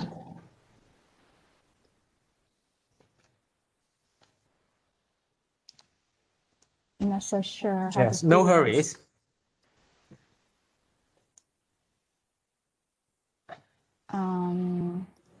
Or you can make it a PDF file and then share the PDF file and then you use your PowerPoint file on your own. So like now you see the PowerPoint as well, right? Yes. And by and then it's like a full screen. Okay, that's a full screen. Yes. Okay. But then I want to see my notes. Yes. You can, as long as you can see your notes on your side will do. Here, for example.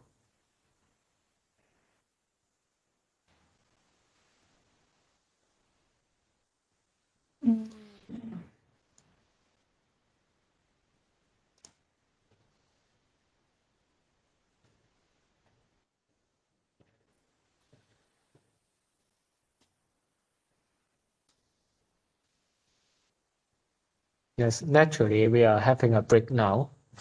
Yes. So Lillian, no hurries. You can use a few minutes to manage the files, and then our gentlemen can can excuse yourself a few minutes.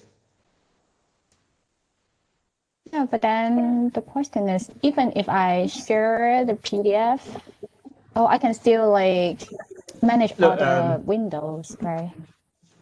Yeah, you could have two windows and then share only one of the windows without using full screen in that case. But yeah.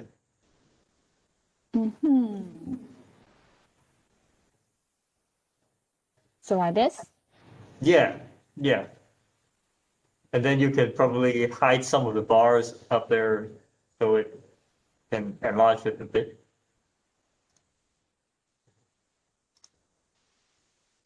On the view, you can select full screen.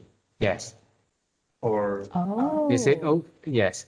And then you show us this PDF, and then you use PowerPoint on your side. Then you share with us this PDF will do. Okay, but I can't see the window. I can't see the the bar. full screen is still blocking Yeah. blocking her notes. Yes. Then go back to the I think this is actually large enough. Yeah. So that like you can only see PDF right now. Is that correct? Yes, but it's there's a large piece of gray. Because of the bandwidth. Okay. But No. actually, even if I just Okay. project my PowerPoint, I also, if I just read from my paper, I also need to see the bar. Yeah.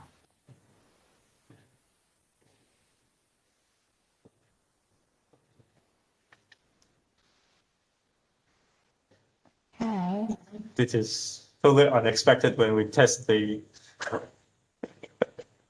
Right. Okay, but I guess it's still okay for you to see the PDF. No, we can't. No, we can't see. It's now covered. Yes, now we can see. Now it's okay. Okay. Yes, keep on this will do. But睇唔到個錄係 Yeah, Oh how about like this? No, right? no.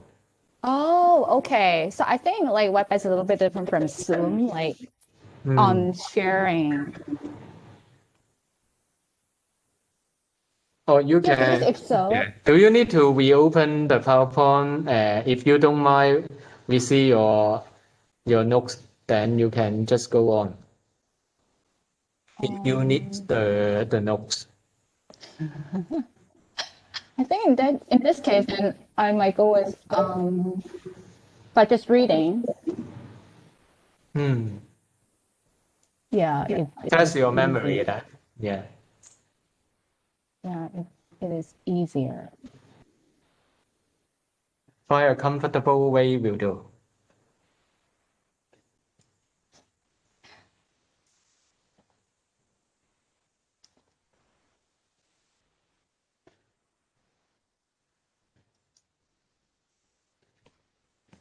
Yeah, I think for the time's sake, then I'll just read from my paper and then,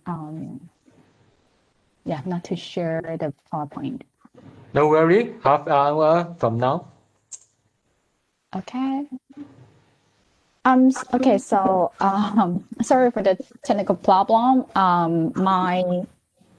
My presentation is titled "The Logic of Misrecognition Hong Kong Protests as a Vietnamese Threat." In the 2019 Hong Kong protests, mainland Chinese and overseas Chinese cyber nationalists created new social media propaganda campaign claiming that Hong Kong activist Joshua Wong's mother was a Vietnamese refugee and that Wong is of Vietnamese origin.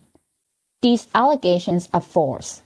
Similarly, many other pro-democracy Hong Kong activists have also falsely been labeled Vietnamese by pro-CCP supporters, suspected of being spies who are seeking to destabilize the state.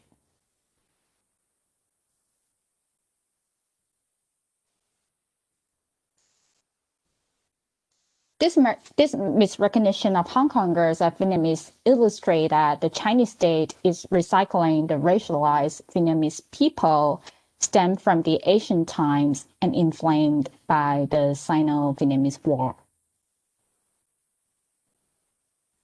So I'm sorry, but I see that are you sharing my PowerPoint? Andy, is it your side? Yes. Yeah, I think this is another way to go. Just tell me to change slides. Oh, if you are, okay. I think that will also do. Okay. Wow. Thank you. Thank you so much. We are now on page 2, I think. I see that it's still on the front page. Yes. Yeah. I think, the second page. Sounds good. Thank you. Yes, let me go back.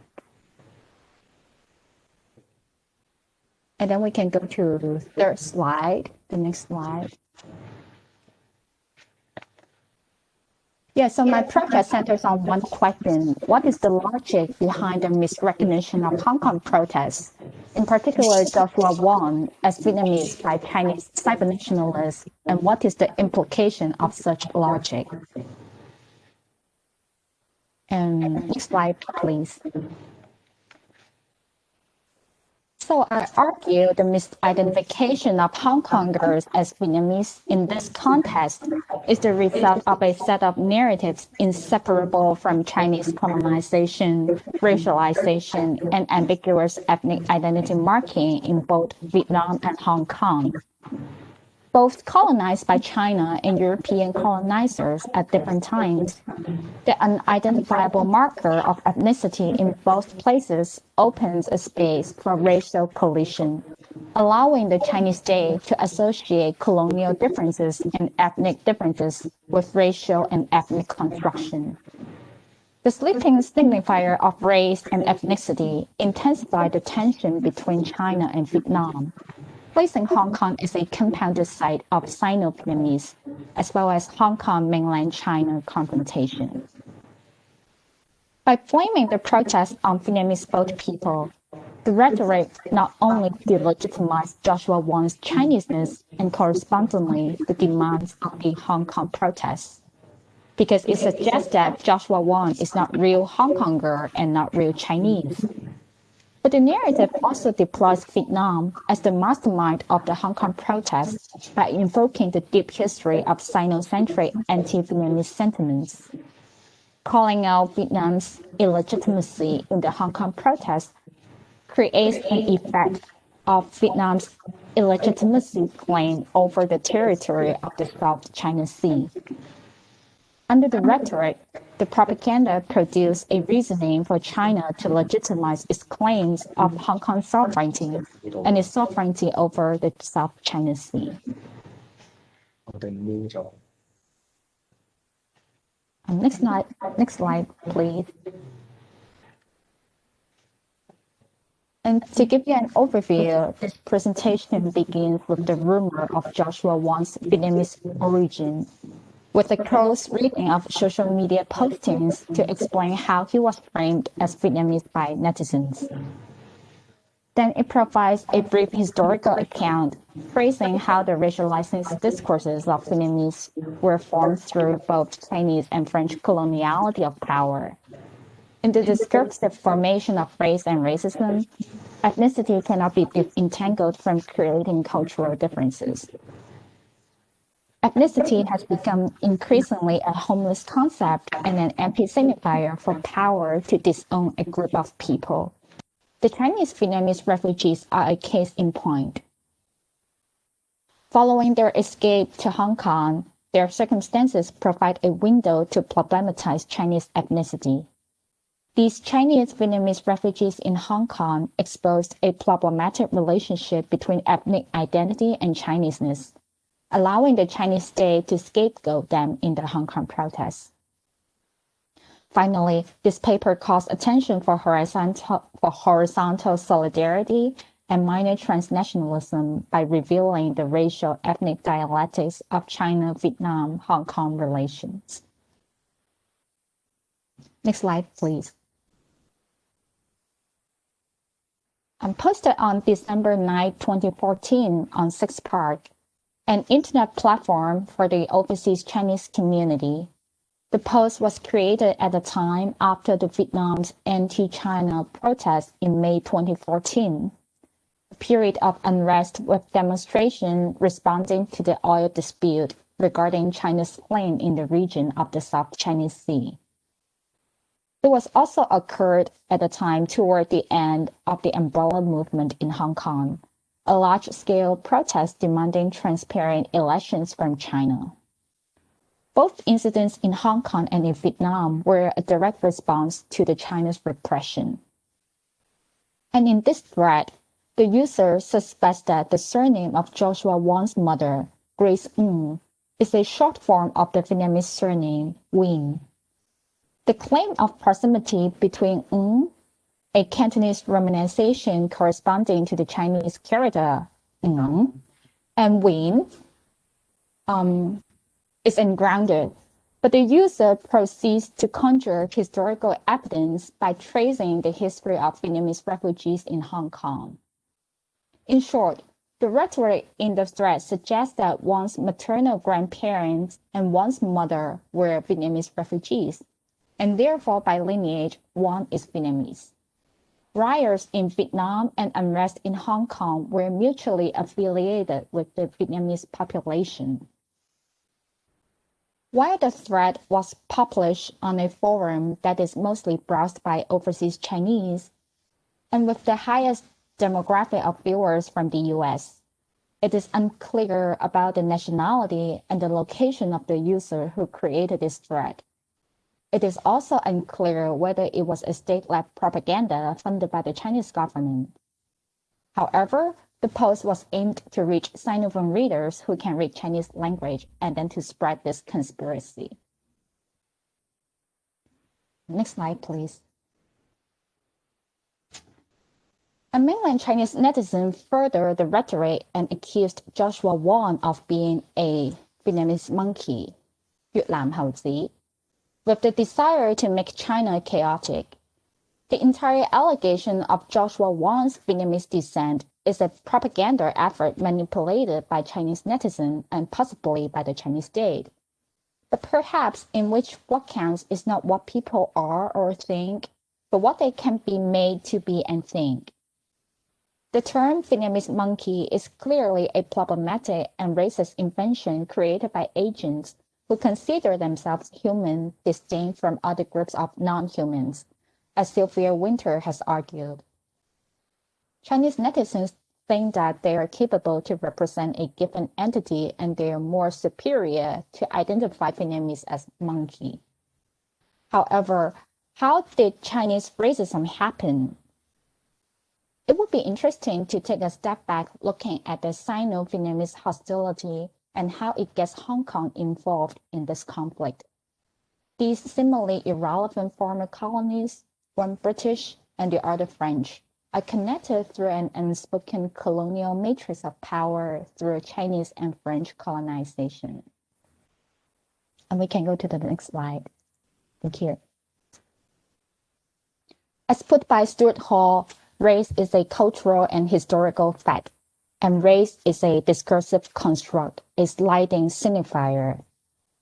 Aníbal Quijano also argued the idea of race and racial identity were established to create social classification by the dominant group in order to assert legitimacy over the colonized. Race is an invented idea that is systematic and structural to control a specific group of laborers to ensure the operation of colonial capitalism. But we should be made clear that Europeans are not the sole producers of racial agendas. During the rather long pre-modern period, Chinese intellectuals have developed the concepts of race in relation to cultural aspects. This culturally driven notion of race and racism with Chinese characteristics has transported to Vietnam through colonization.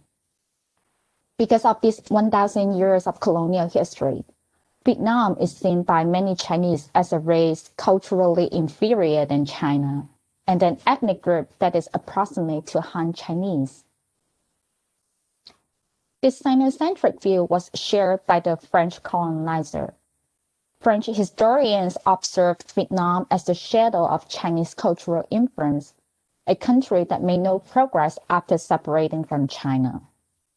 And this view, ironically, also convinced the French that Chinese influence must be eradicated in order to achieve permanent colonial success. Despite the French having the intention to replace Chinese influence, they noticed the racial and ethnic tensions between the Vietnamese and Chinese communities.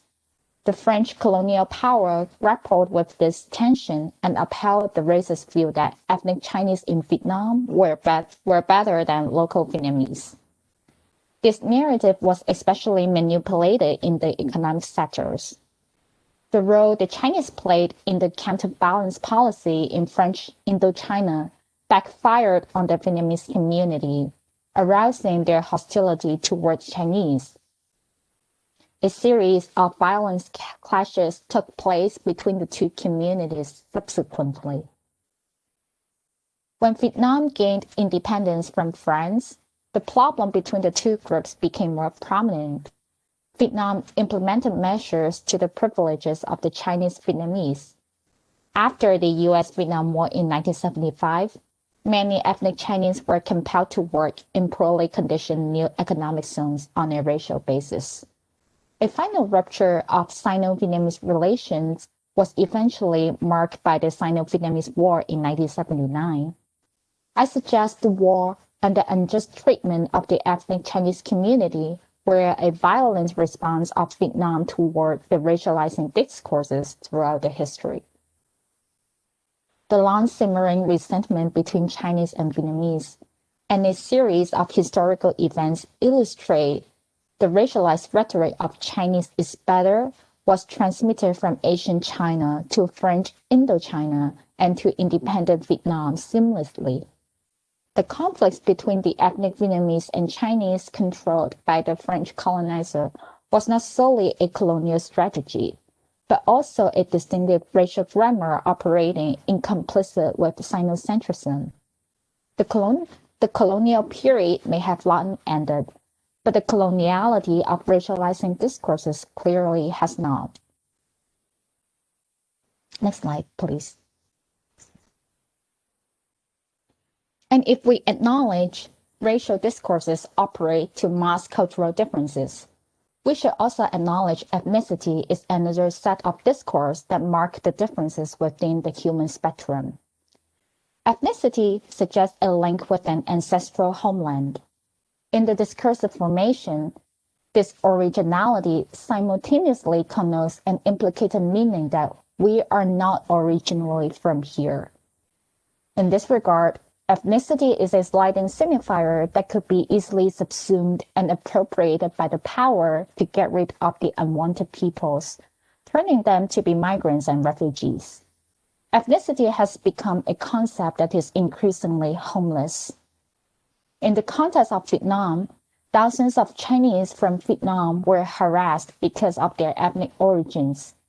This migratory route of Chinese Vietnamese refugees has destabilized the meaning of Chinese ethnicity and moved the constitution of racialized Sino-Vietnamese relations to Hong Kong. After 1979, many allegedly unassimilable Chinese Vietnamese were forcibly expelled by the Vietnamese government. The exodus of ethnic Chinese demonstrates ethnicity as a sliding signifier, also as a discursive struggle to remove the so-called incommensurable peoples from the nation. However, ethnicity is an unstable and volatile notion. Although Chinese Vietnamese were persecuted for their Chinese ethnic origin, many of them have no desire to relocate to Communist China.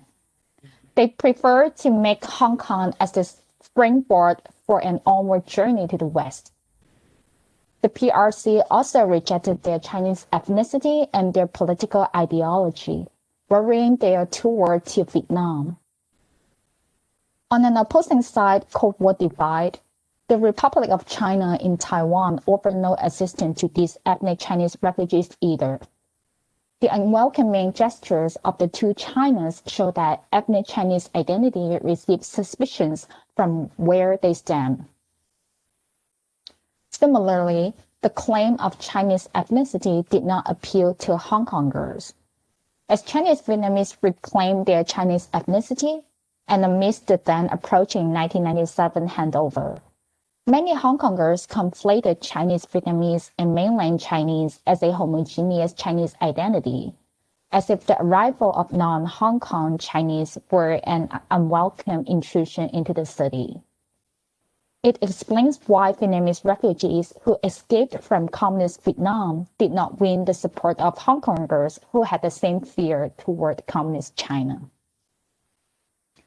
Refugee itself is a concept for stateless people who are unable to return to their country of origin owing to several reasons.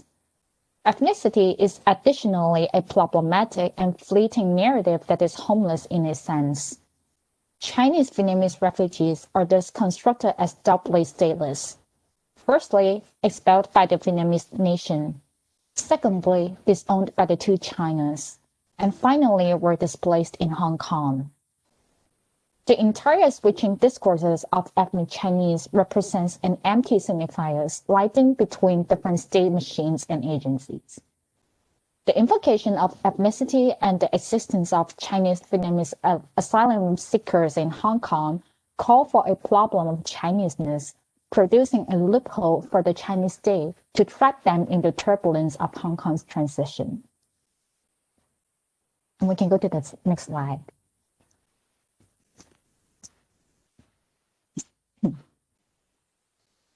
As China has emerged as a world power, the nation has been eager to represent a unified China and Chineseness to the world. Hong Kong, as a former British colony as such, is seen by China as not Chinese enough. It is contaminated by Britain and the West, lacking an appeal of a unified Chineseness. It is also a city that is discriminated against by China proper because the majority of the population here do not speak Mandarin.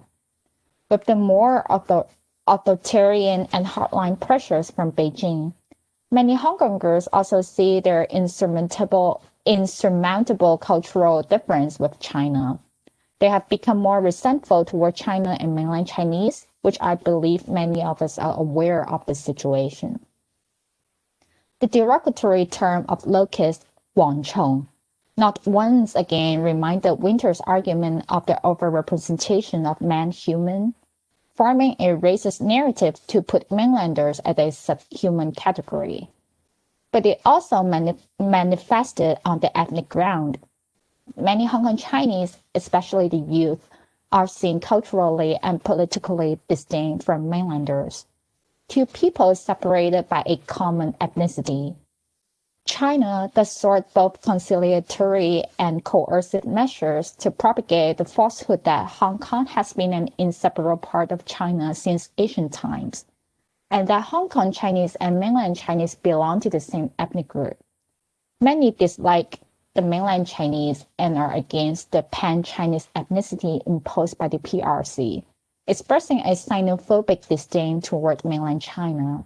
The question of ethnicity illuminates that ethnic basis as a sliding signifier. Unable to resolve the dispute over ethnic and cultural identity, China sought violence to punish Hong Kong and expel the leaders of the protests by misrecognizing Joshua Wong and other protesters as Vietnamese. By connecting the history of Chinese Vietnamese refugees in Hong Kong and Hong Kong protesters, the state maliciously claiming that the organizer of the Hong Kong protest was controlled by a Vietnamese power. In this way, it was hoping to disown the dissenting Chinese Hong Kongers, ensuring the purity of the ethnic Chinese race, as well as to stigmatize the representation of doubly stateless Chinese Vietnamese refugees, exploiting Vietnam's sovereignty claim over the South China Sea. This fabricated narrative suggests Wong is of Vietnamese origin and therefore not an authentic Chinese. By implication, the propaganda accused the umbrella movement of being manipulated by a Vietnamese master who wanted to usurp the harmony to break away from China. In the discursive rhetoric, China remains the group of ethnic Chinese intact by disowning Joshua Wong's and Chinese Vietnamese refugees' ethnic origin, as if no rioters were ethnic Chinese. Delegitimizing Wong's Chineseness dissolves China's responsibility in the protests and put Vietnam as the scapegoat for contaminating Hong Kong. This narrative not only reinforces the Hong Kong protests as illegitimate, but also invokes an older xenophobic attitude towards Vietnamese people. Saying Vietnam is behind Hong Kong's protests implies that the state considers Vietnam a threat. China is shifting the toxicity towards Vietnamese, intensifying anti-Vietnamese sentiments. The whole rhetoric instigates racial slurs and mutual hatred between Chinese and Vietnamese. The state manipulated discourse and the wrongly claimed propaganda indicate the understandings of race and racism in China are intertwined with ethnic differences. The racial and ethnic identities of Chinese Vietnamese refugees and ethnic Chinese Hong Kongers in Hong Kong all demand ethnic Chinese subjects perform Chineseness. When ethnic Chinese in Vietnam and in Hong Kong refuse the ethnic identity and the call of Chineseness, China stirs up racial and ethnic animosities to expel the dissents and disown their Chinese ethnicity. Well put by Shoemaker, the reified category of the Chinese as a racial and ethnic marker readily serves such purposes of exclusion, scapegoating, and persecution. And next slide, please. For the two places who both have the experience of Chinese and European colonization, and one is still subjecting settler colonialism, Vietnam and Hong Kong must build a horizontal solidarity. Blinded by their hyper-visible colonizers, Chinese and French in Vietnam, British and Chinese in Hong Kong, the two marginalized are likewise caught in the conundrum, rarely examining the relationships between the two minority groups. The common call of ethnic Chinese and Chineseness shared by Vietnam and Hong Kong should be considered an opportunity for the minor transnational to develop decolonial solidarity. Seeing the other struggles helps building cross-regional ties beyond the spectacle of major-minor relations. Meanwhile, Hong Kong people should deeply interrogate the use of ethnic Chinese and Chineseness and reflect their unwelcoming attitudes toward mainland Chinese. Adhering to the binary of Hong Kong Chinese and mainland Chinese simply cuts off the opportunity to build horizontal solidarity with mainland Chinese who share the similar agenda against the Chinese state. Hong Kong should also self-reflexively reconsider its practice toward Vietnamese refugees and other asylum seekers. In years past, asylum seekers were generally ignored or looked down upon by Hong Kongers.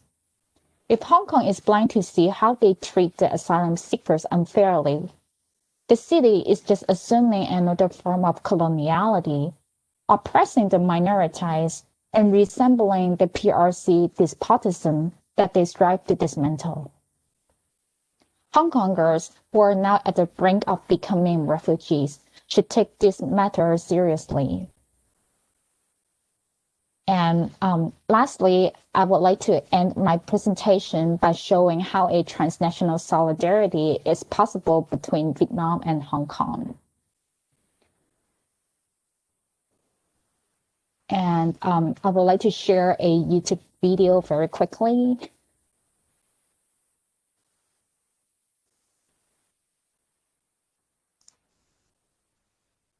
Thank you.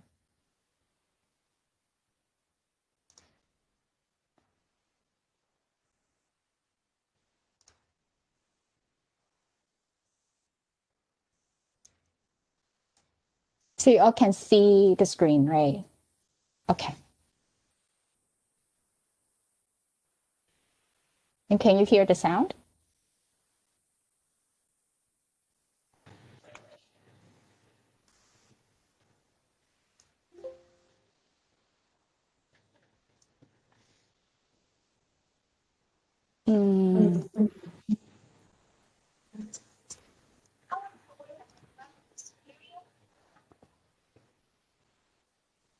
Let's try. I'm not sure if it works.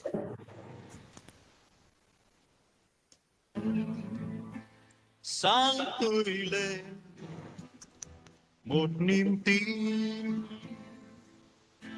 Hồng Kông ngày hôm nay sẽ tương lai là Việt Nam. I said, I said, I said for what I said, I said for what I said, for what we believe. Freedom, democracy, it's all that we need. Freedom, democracy, it's all that we need. Freedom, democracy, when you are freedom, democracy, it's all that we need. Freedom, democracy, it's all that we need. Freedom, democracy, it's all that we need.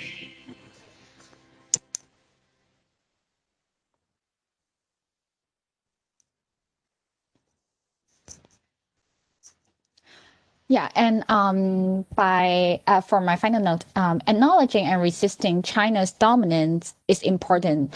But what's notable here, I think, is how we allow the excluded to join forces, be it ethnic Vietnamese, Chinese Vietnamese refugees, Hong Kongers who are forced to de-Chineseness, or other asylum seekers in Hong Kong and in the world. And I think that's the direction that we are heading toward. And thank you, and I look forward to hearing your comments, critiques, feedback, questions. Yeah.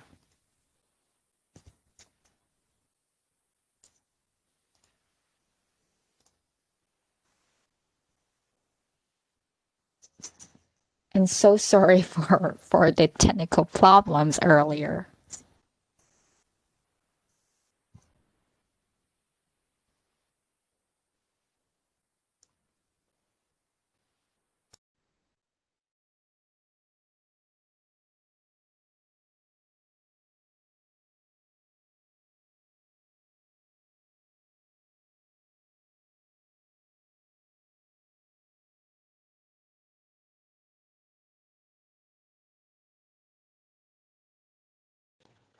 Oh, okay. Okay, we also encounter technical problems there, and shall we open the floor to our fellows?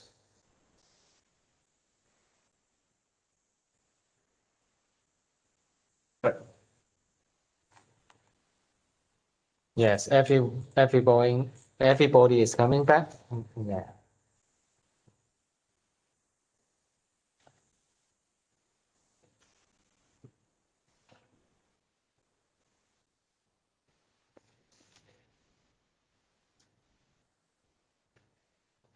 If no one's asking first, then I'll go forward with my question. First of all, I'd like to share one thing that I think you've kind of touched upon, but I'm not sure if you can provide a bit more information about this. Because first of all, there has been quite a lot of Chinese from the southern coast who migrated to Vietnam and, of course, the Indochina peninsula. And as a matter of fact, the Vietnamese cuisine is quite similar to the Chinese cuisine as well. And yeah, because myself, I'm of a Chaozhou. Me too. Citizen, but then like when I got to Vietnam, and then I thought like I was just like going back to Chiu the whole feeling was quite similar, and also I personally don't speak Chinese, but my wife does, and when she was there, she thought that she could almost understand what they were saying, but actually not. and the language is quite similar and all that. So there certainly has been quite a lot of migration from the southern coast of China to Vietnam. And then, of course, when Vietnam was, having turmoil, then a lot of them came back to southern China and, of course, to Hong Kong as well. And then through Hong Kong to the United States, as you've mentioned. But then the identity problem, right, seems to be this whole mixture itself is actually, all entangled. Is it your read as well?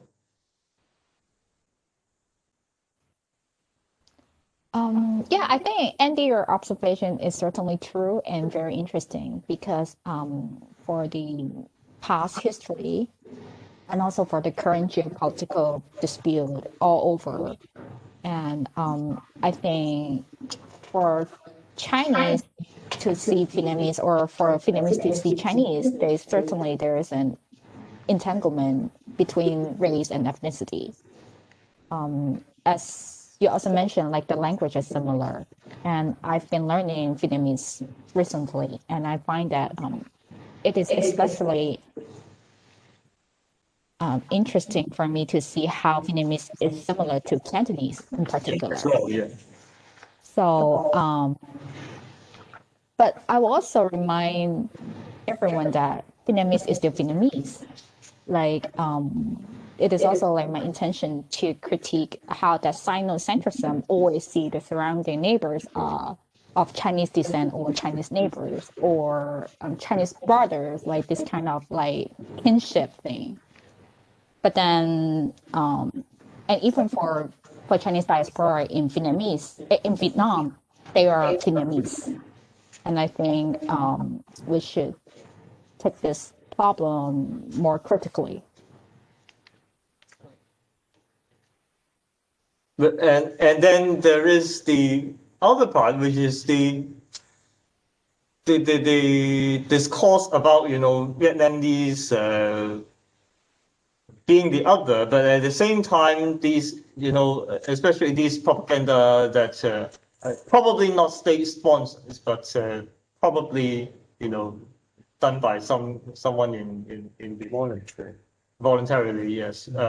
But they seem to at the same time ignore the fact if we're serving the Chinese nationalistic sentiment enough, then supposedly Vietnam as in the Ming Dynasty as part of China should probably be, they should be considered as part of the Chinese in that sense, but then they refuse to do so at the same time, It sounds kind of strange to me, actually, because if they understood the history of China, and if they insisted that any place that has been Chinese should continue to be Chinese, then Vietnam should probably be one of them. Yeah, I think your critique is very right and very on point. But it's also interesting to see how China flips that discourse to Hong Kong or Taiwan as well. Like we are Hong Kong and Taiwan have long been like since ancient times. We have never separated, so like we are under the same entity. But then, if you talk to them about like the colonial history, then shall we also see ourselves as British?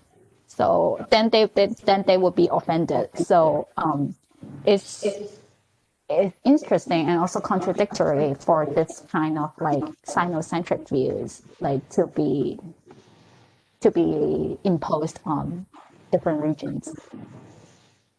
Yeah, I think Yes. Guangzhou has. Yes. Yeah, can I say something? So I guess what Andy is saying is that there is some kind of ambivalence in terms of identification within the refugees or Vietnamese people in Hong Kong. And what Lillian is saying is that there's different political contexts that need to be taken into thought. What I'm thinking is that, so from my research, I also see ambivalence too. Like from Vietnam, you see how they don't necessarily identify themselves as Vietnamese, but they actually call themselves the Annamites, which translates as An Nan Ren. So that term in itself is a colonial term for the French colonial government, but also comes from China traditional naming for ethnic Chinese living in Vietnam. So that political context is ambivalent, of course, but it might be weird to adopt that frame of reference to current day Sino-Vietnamese politics, right? So we really need to look at what we're looking at, basically. So even though there's like a continuation of this kind of discrimination or essentialism, but in different contexts, the people who are identifying themselves either as Vietnamese or Chinese or Annamites are very different. So maybe kind of take them apart as well, I think. And I think the other important point is that we need to look at the effects of the discourse, not just the discourse itself. So the identification with either Vietnamese or Chinese may not really matter if there's no very powerful power relation involved within it. If that in itself is adopted as a way to discriminate people and to oppress certain groups of people, whether they are actually ethnic Chinese or not, then I think that kind of results in a bigger problem that we need to critique against, right? To kind of tease out the power relation behind that identification, not simply take it as it is. I think that's kind of my reflection on this kind of ambivalence. Yeah, and I think it also reminds me how we usually conflate everything together, like between ideology, nationality, and ethnicity. And it is also why it sounds intriguing to me how Joshua Wong is misidentified by this conflation of nationality and ethnicity.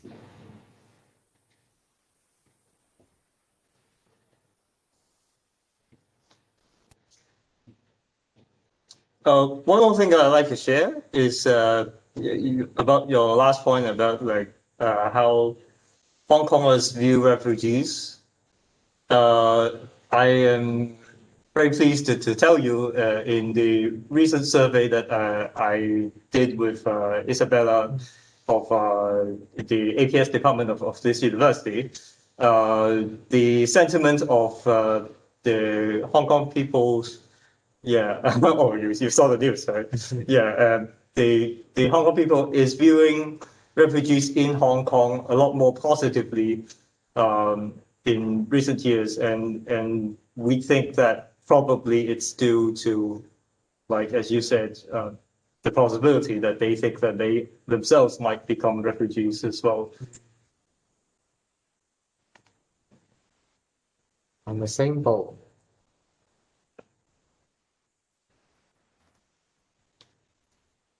Yeah, and I think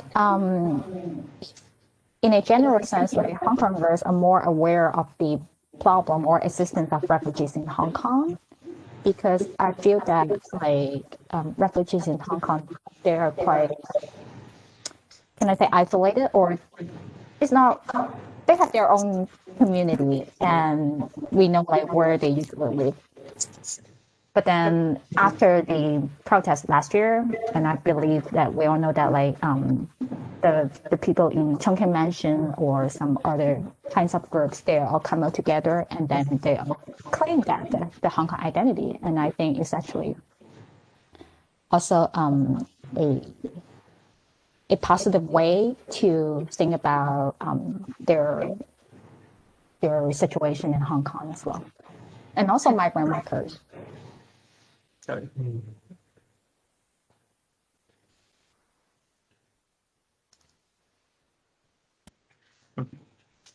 Okay, I think all of us has given our opinion, and shall we move on? In our last presentation, it will be given by John. John, are you ready?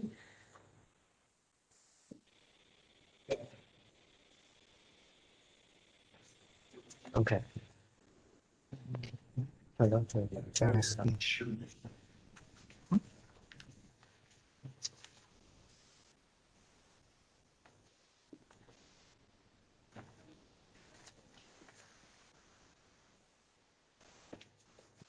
Can you 佢做佢頭嗰啲廢物係咯，裝出嚟。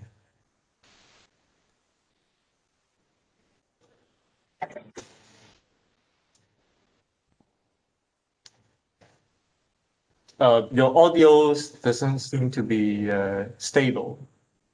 Yes, you can test a while to see if we can hear.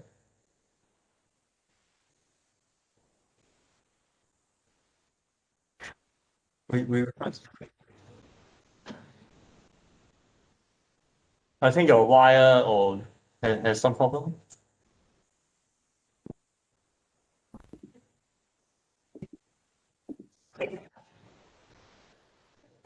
Not really.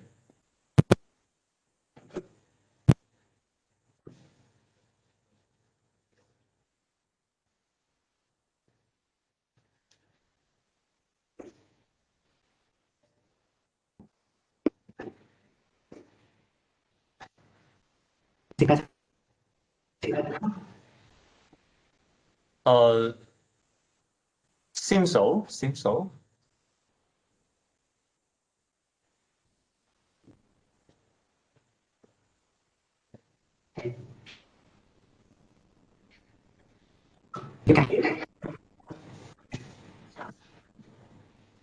Yes.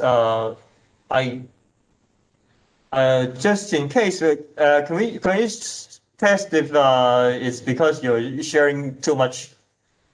Opening too many Yeah, browsers at the same time. Yeah, the bandwidth might be a problem. You might want to try closing your camera.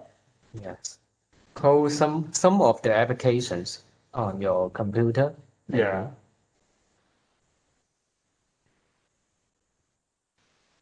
Yes. Your sound is broken, so we cannot hear very clearly.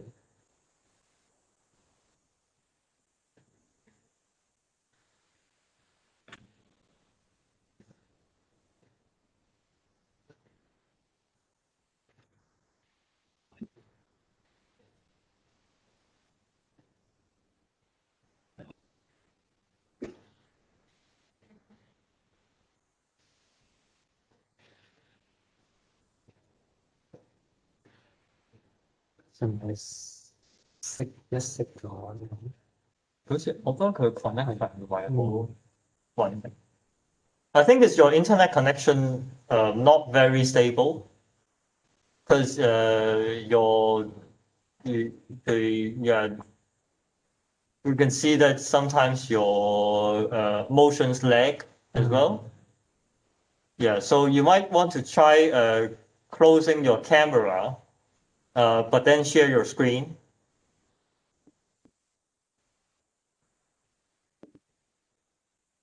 And then start speaking and let's see the situation.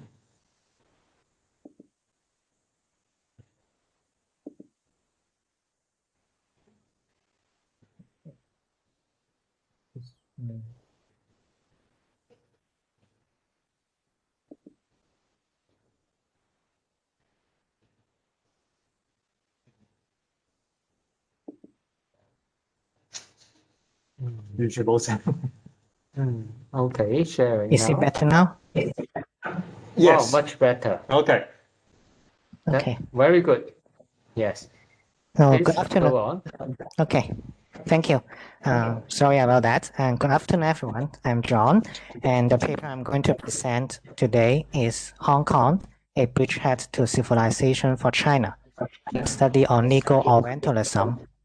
At first glance, this topic may be quite overwhelmed because it contains quite a few keywords.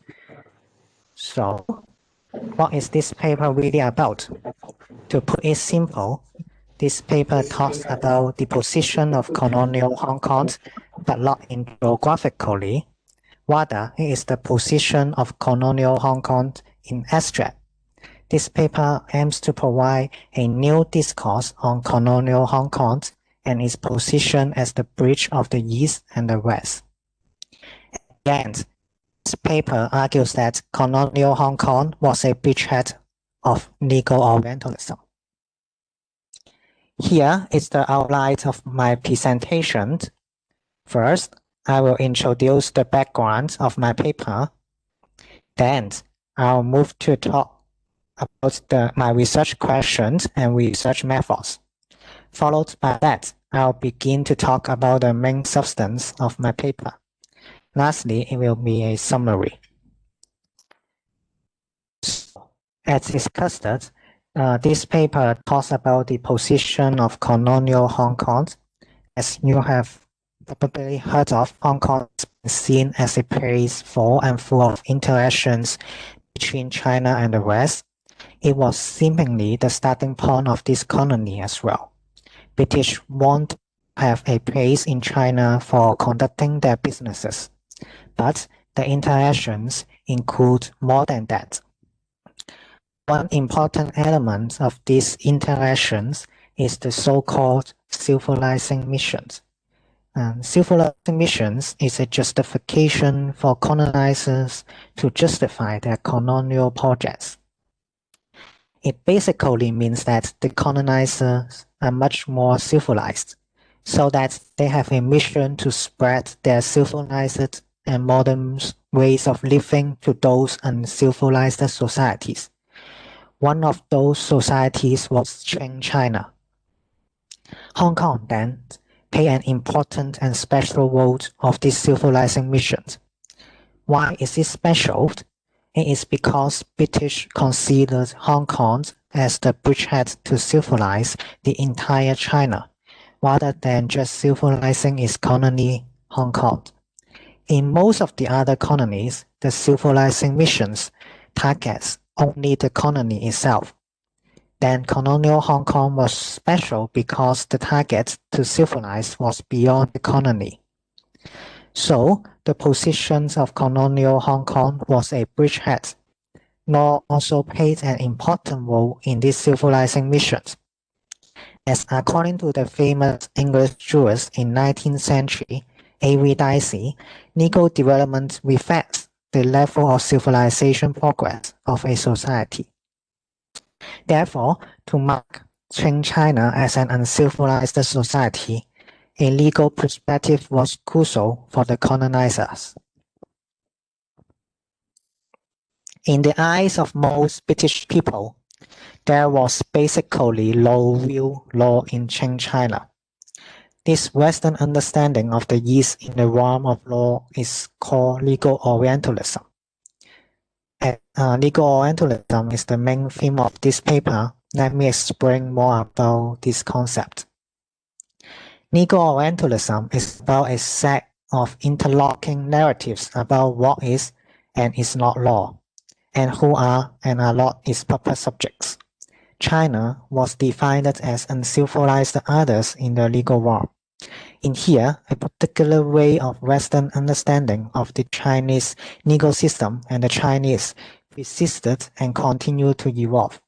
This theory is quite popular in current scholarship, but scholars currently focus on China and America only when discussing this legal Orientalism.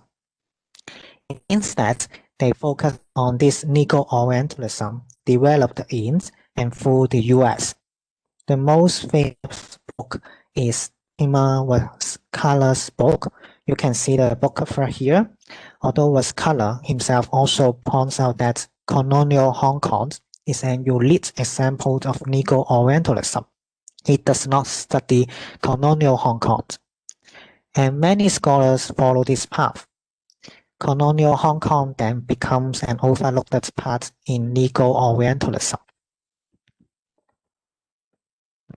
So what I am interested in finding out is the role of colonial Hong Kong played in legal Orientalism. It leads to my research question, whether and how the concept of Chinese being others in contrast to the West strengthened through colonial Hong Kong from a legal perspective.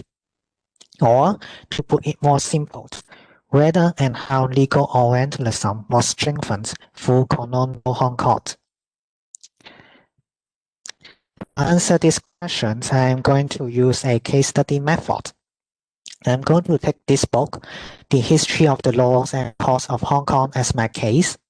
This book was written in the 19th century and by a British colonizer named James William Lawton Kishe.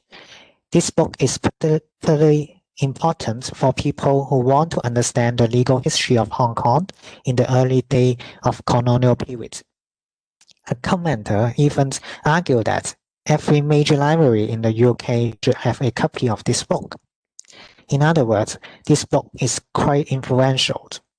This book will be examined from two perspectives. The first perspective is about the representation of the book. What I mean by representation of the book, it means that I attempt to analyze how the writer presents his data, his content, and his research to his reader in this book. Let me remind you again the definition of legal Orientalism is about the Western understanding of the East, especially China. The keyword here is understanding. So, knowledge productions takes an important part in legal Orientalism. The representation of this book falls exactly within this category of knowledge productions. On the other hand, this book records the historical development of the legal system and in colonial Hong Kong, as the book title suggests. So, it is also my first-hand resources to study the early days of colonial Hong Kong and how colonizers understood Hong Kong in particular and China in general. This rich historical data needs my second perspective to study the actual legal practice in colonial Hong Kong. To be more specific, I will focus on one actual practice in courts in colonial Hong Kong to study legal Orientalism, which is Chinese oath-taking. First, I will talk about the representations. For representation of the book, I will take two examples. First, it is about death penalty. The writer Lawton Kishe unusually record and barbarous executions in China in 1865. Unusual because, as you know, this book is about the history of colonial Hong Kong.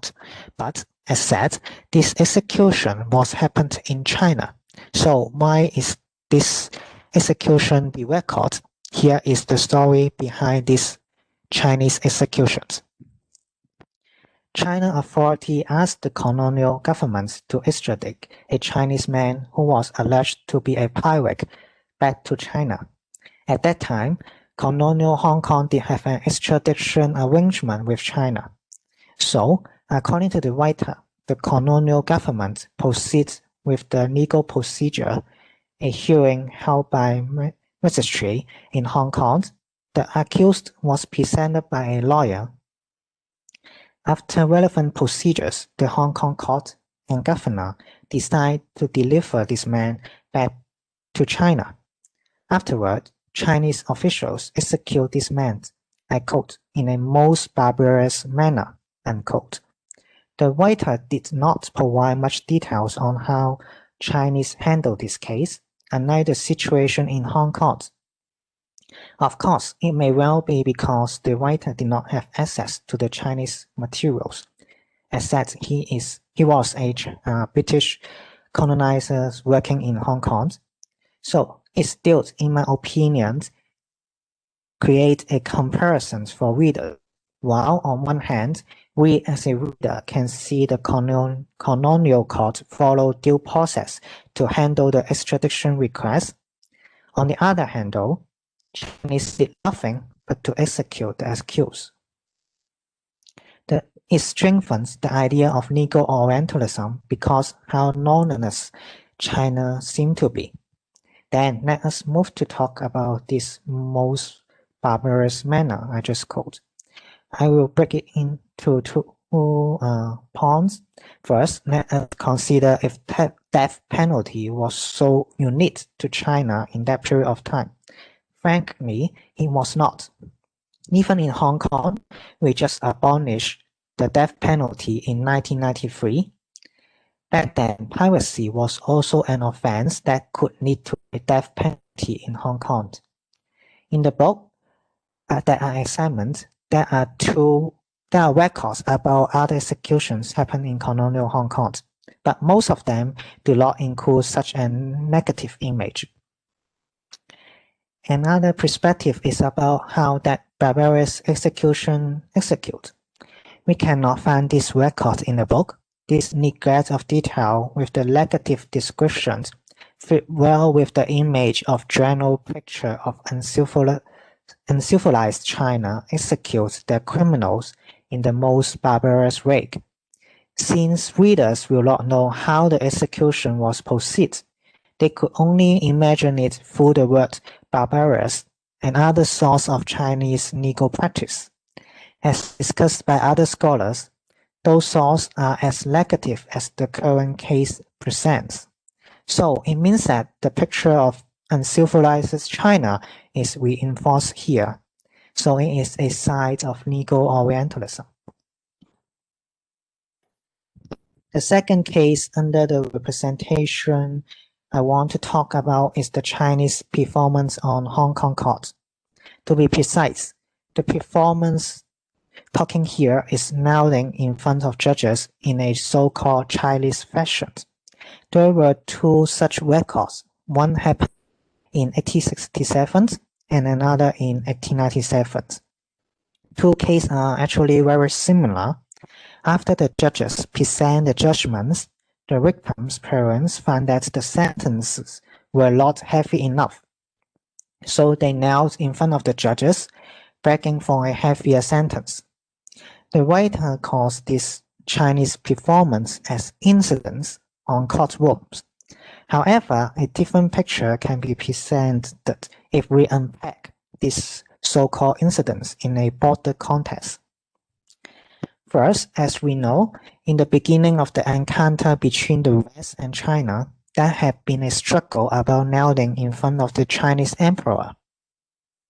This ritual of China then became a sign of Chinese being traditional and a sign of despotism or submission. In the eyes of the West, these characteristics are the reasons why China was uncivilized.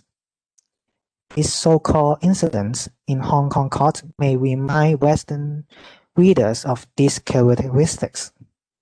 Second, when we consider the substance of these incidents, which is the parents' request for heavier sentence, is actually quite reasonable. In both cases, the convicts were found guilty of manslaughter. For such an offense in colonial Hong Kong, the court could impose in the maximum a lifetime imprisonment and a fine as the court decided. In these two cases I'm talking about, courts imposed it for, in one case, 4 years, and for another convict, even less, just 3 months imprisonment. Therefore, there were plenty of room for heavier imprisonment. So, what the victim's parents were asking were not that unreasonable. Lastly, we should note that asking for heavier sentence is actually common amongst all societies. Actually, in the book I examined, there is a record about a colonial officer asked for a heavier sentence because he was the victim of that labor case. In sum, these so-called incidents were merely cultural differences, but they were framed by the writer as uncivilized others, which is Chinese versus civilized Western South. A legal orientalism view of knowledge system is built upon the legal practice happened in colonial Hong Kong by the writer. After these sessions about representation of the book, let's move on to talk about how the Orientalist knowledge affected actual legal practice in colonial Hong Kong. This practice is the Chinese oath-taking. Another representation mentions about, which is more a one-way Orientalist law production. In here, the Orientalist knowledge and practice interact with each other, and they were being manipulated. Before going to detail, share some background on this issue of Chinese oath-taking. Back in the early period of colonial Hong Kong, oath-taking was part of the English legal system of witnesses. The idea is that once a witness takes an oath, they would tell the truth in the court. When this practice was transplanted in colonial Hong Kong, they encountered difficulty because they were not sure if there was a ritual which Chinese people could find it binding. That triggers quite some discussion back then in colonial Hong Kong. This paper studies this issue and discussions through the materials provided by the book. I'll discuss this issue under 4 topics. First, let's talk about the forms of oath for Chinese witnesses. It had been a long time struggle. The 2 most popular forms back then were burning a paper and cutting off a live cock's head. However, even though they were popular, actually, no one back then in colonial Hong Kong did believe that these forms work as they should be, as per our writer's record. Both forms were not actually what Chinese people did when they took oaths. Courts in Hong Kong also were advised about this mistake, but the practice continued, especially the burning papers. This practice were actually examples on how colonizers manipulated Chinese custom in order to continue their transplanted foreign legal practices. English colonizers just neglect the actual Chinese custom and use what practice they saw fit. Forms of oath were just their ideals. Furthermore, the deeper question is that whether Chinese actually took oaths when they were in Chinese courts. The answer is no. And once again, the Hong Kong colonial court was well informed on this fact as well. During the discussion on this matter, it was said that the Chinese courts just used torture on witnesses to get them to talk. However, the colonizers missed the fact that there were actually legal protections on when torture could be used in Chinese courts. Therefore, once again, through these simplified discussions, the image of China being uncivilized was reinforced. as because they use torture in courts for witnesses. Then we talk about Chinese religion's belief. During the discussion of Chinese oath-taking, Chinese people were seen as not having any religions at all. Some suggestions to remove the oath-taking practice were based basically on the lack of religion in China. However, most importantly, the Chinese religion's ritual was not invisible to the colonizers. There are records in the books showing that they observed Chinese Taoistic rituals in Hong Kong, such as idols worshipping in temples. So it seems that Chinese people had religious practice, but this practice did not count as a religion in the Westerner's sense. Hence, the image of Chinese being otherness is reinforced through discussions on oath-taking practice. But when we think of this otherness image of Chinese being heathened, it seems that this image did not help colonizers to vote in Hong Kong, because this image actually undermines the oath-taking practice in court. The truth is, according to a Chinese expert who testified in the court back then, a Chinese people's common way of swearing was to write down his or her oath on a yellow paper and then burn it in front of some idols. This negative effect of image building in colonial Hong Kong is actually quite neat and interesting, because normally the colonizers build an image to help their rulings rather than damaging it, like what we are seeing here right now. Lastly, I would like to talk about the Orientalist image that Chinese being liars developed and strengthened through the discussion of oath-taking. This image cannot be set as groundless because there are two perjury case records in the book. Although there were only 2 records in the entire book, the writer specifically mentioned that perjury happened frequently among Chinese people. Furthermore, in one record, the writer took the chance to remind his readers that Chinese people were lawlessness by stating that they knew about the law against perjury, but they omitted this law intentionally. This image of Chinese being liars seemed to cause self-Orientalism as well. According to the writer, the Chinese lived in Hong Kong also said that Chinese people did not care about perjury if lying was their benefit. Then they placed themselves also as uncivilized others compared to civilized colonizers, or in other words, projecting Orientalist knowledge into their self-understanding. In the discussion of Chinese oath-taking, the Westerners had their first-hand experience how uncivilized the Chinese was and how to reinforce that image. Unlike representation discussed in last sessions, it was the actual practice that shifted the Orientalist knowledge, and sometimes this image also is non-legal related, such as Chinese being havens and liars. It shows that when colonizers intended to manipulate a legal practice and its knowledge, other social factors and institutions could also be useful.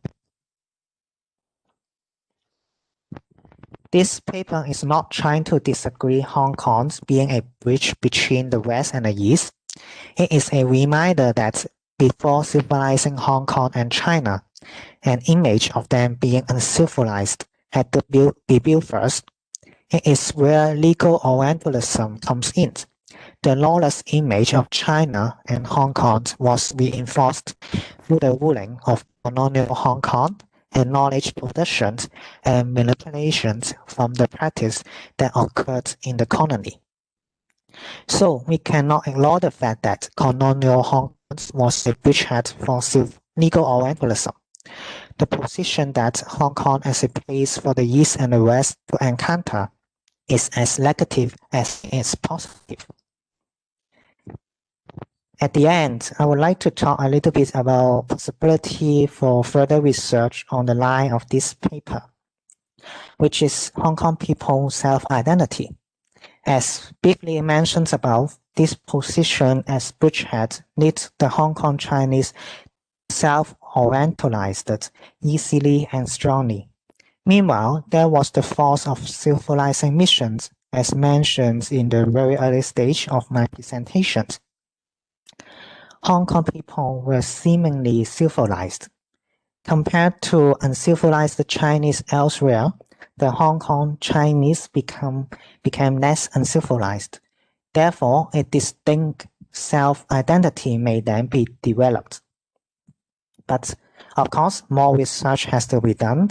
Here, I'm just pointing out a possibility for future research from this angle of Neo-Orientalism. In sum, I think we should not forget that understanding the actual position of Hong Kong in the East-West encounter is the key to understand the true nature and story of Hong Kong. I think as my other colleagues presented today also have some experience, no matter it's about migrations to Africa or Vietnam War, Hong Kong is always has a place in the East-West encounter. That's all for my presentation today, and I look forward to hearing comments from you. Thank you.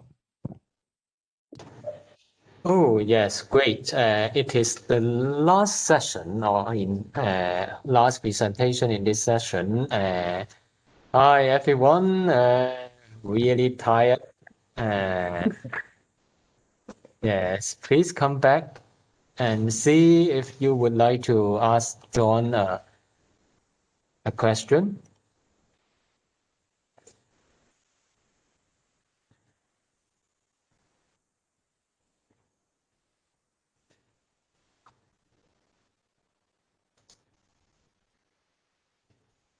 Yes, John's presentation may be a bit very clear, and so it's hard for us to find a question yet. I will have Yes. just Andy? one question about the text that you're analyzing. May I know when was it published?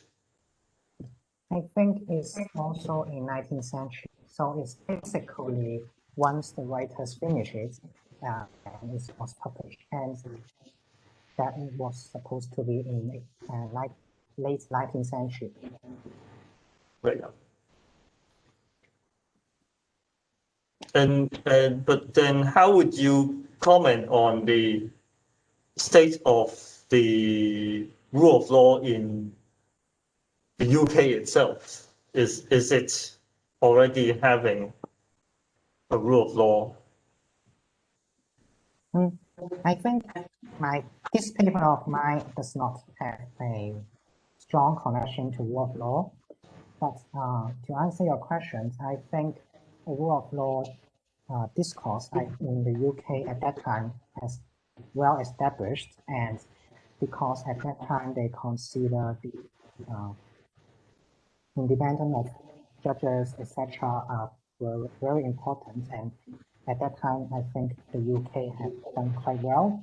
But it was another question if once it was transbanded to colonial Hong Kong. So I think once it transbanded, there would be more arguments on whether rule of law really existed in colonial Hong Kong. But I think that will be another story to talk.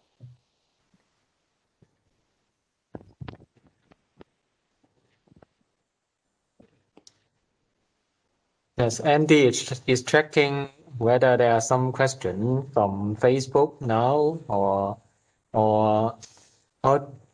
we can, yes, actually, we can, yes, every one of us can ask each other if you have find a question in this afternoon. Perhaps you find a fellow doing a thing very, very different from you, but you would also like to see how they will approach your your own research questions, and do you find any insights from them regarding to your own research question?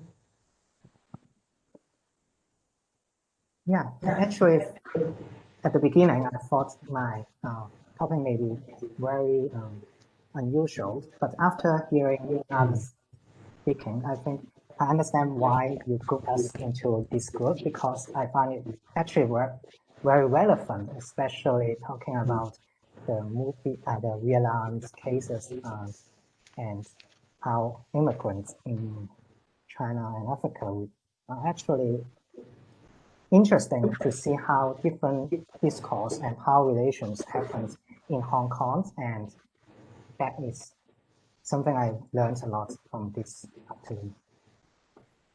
Yes, a very special thanks to Andy, yeah, who have grouped ourselves into two groups, and yes, and then the efforts of yes in the previous month to prepare this workshop. Any last word you want to leave for us? Yes, maybe yes, John. You think that your study is strange? How? Can you share with us your own story? Why you get into this interesting topic?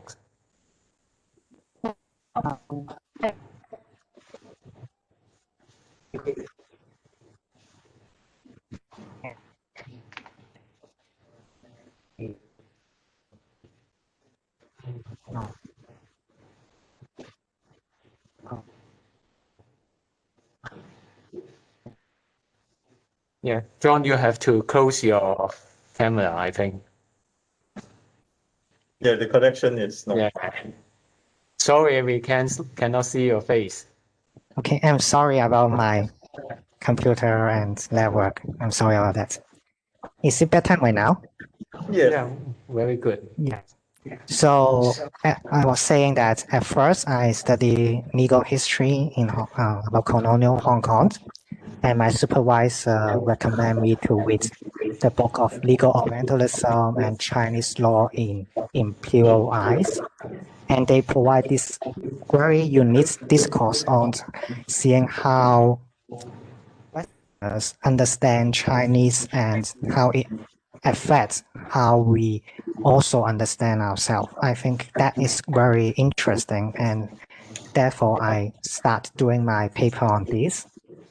And also I think this afternoon talking about the realignment, so talking about the videos, the movie production, etc., is actually also talking about a discourse on how we understand things through different editing representations of books or videos, movies, etc. That's also very interesting, I think. Yeah.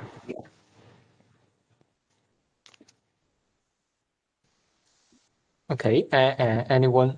One more questions, or we just yes. Maybe yes. Already too long. We have 3 hours. Yes. Yeah, I think I'll One just comment? add that well, although the workshop right now at the same time doesn't look very formal, but will just a reminder to the audience on Facebook that this is also at the same time a part of the annual conference on Hong Kong Studies. And while the sessions we have are having them in parallel sessions,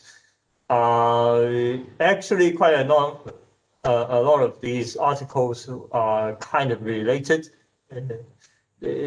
Basically, I can divide you guys into two groups in very different ways as well. But it turns out, well, the ongoing themes in Hong Kong studies, and especially for PhD students in the past few years, has always been on one, migration, two, of course, on identity, and three, on social movement. and of course, the legal studies or legal related studies has always been part of it. And it seems like these four themes, and which might cross each other, of course, certainly, has come along again and again in the PhD students' papers. And I would certainly hope that, of course, we can have longer sessions so that all of you can be grouped into one session. But then that's what we did in the very first research group workshop. But then it turns out that everyone gets only 15 minutes to talk about their paper, and everyone's in a rush.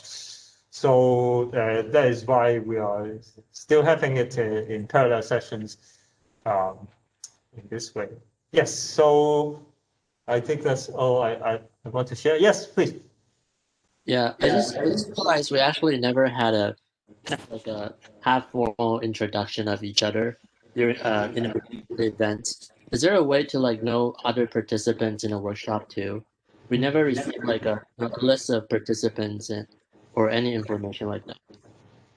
Right. Well, probably something to improve on later in our next workshop. But then, of course, in Brian's session yesterday, you guys were asked to introduce kind of what you were doing and all that. Yeah. So that was partly it. But then, yes, maybe we should have introduced you guys to each other a bit more earlier.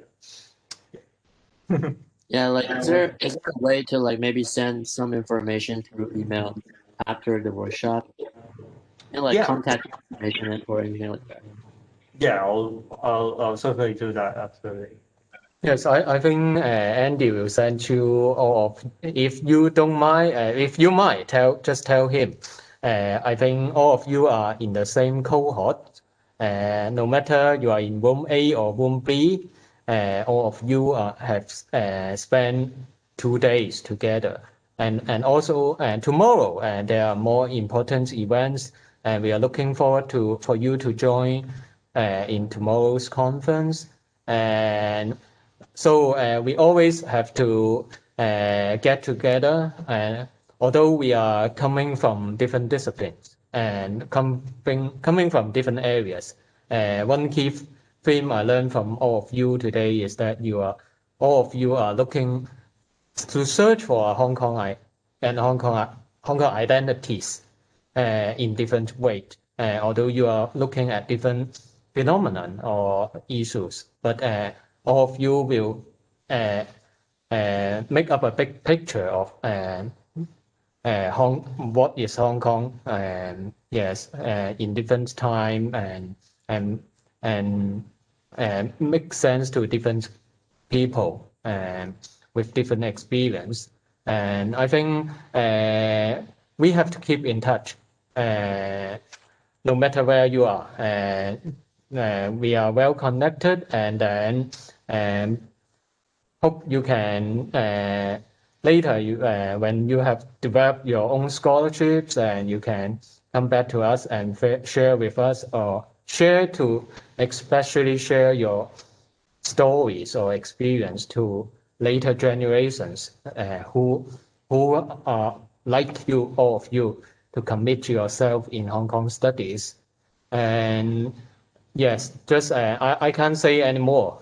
Just thank all of you. Yeah, you have all shared very generously on your own work.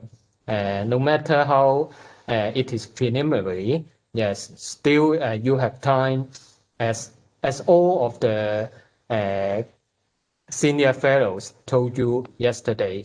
Yeah, you can survive yourself and start earlier on your work. And then, of course, you will, the world is difficult, but you will find your own way. And then later, after years, we hope to see you again in our annual conference. Perhaps some of you will be winners of our distinguished papers, and then we can see you again. And of course, don't push yourself too much pressure on that, but just enjoy the process of discovering Hong Kong. And then, yes, thanks all of you for your time and all the audience on Facebook. And we hope to see you again tomorrow. And then for all of our PhD students, it is very nice to meet you in these 2 days, and all of your work are really very brilliant. And let me have a wide-opening experience to look for new issues or some old issues from a very special new angles. Hope you all very success in your career, and then let's keep in touch. Thank you very much for all of you. And yes, thanks Andy and all my colleagues, I think. And yes, should be okay. Yeah. So goodbye, everyone. Goodbye. Bye. Bye. Bye. Okay. So let's go. Stop. End meeting for all. Yeah. See you again.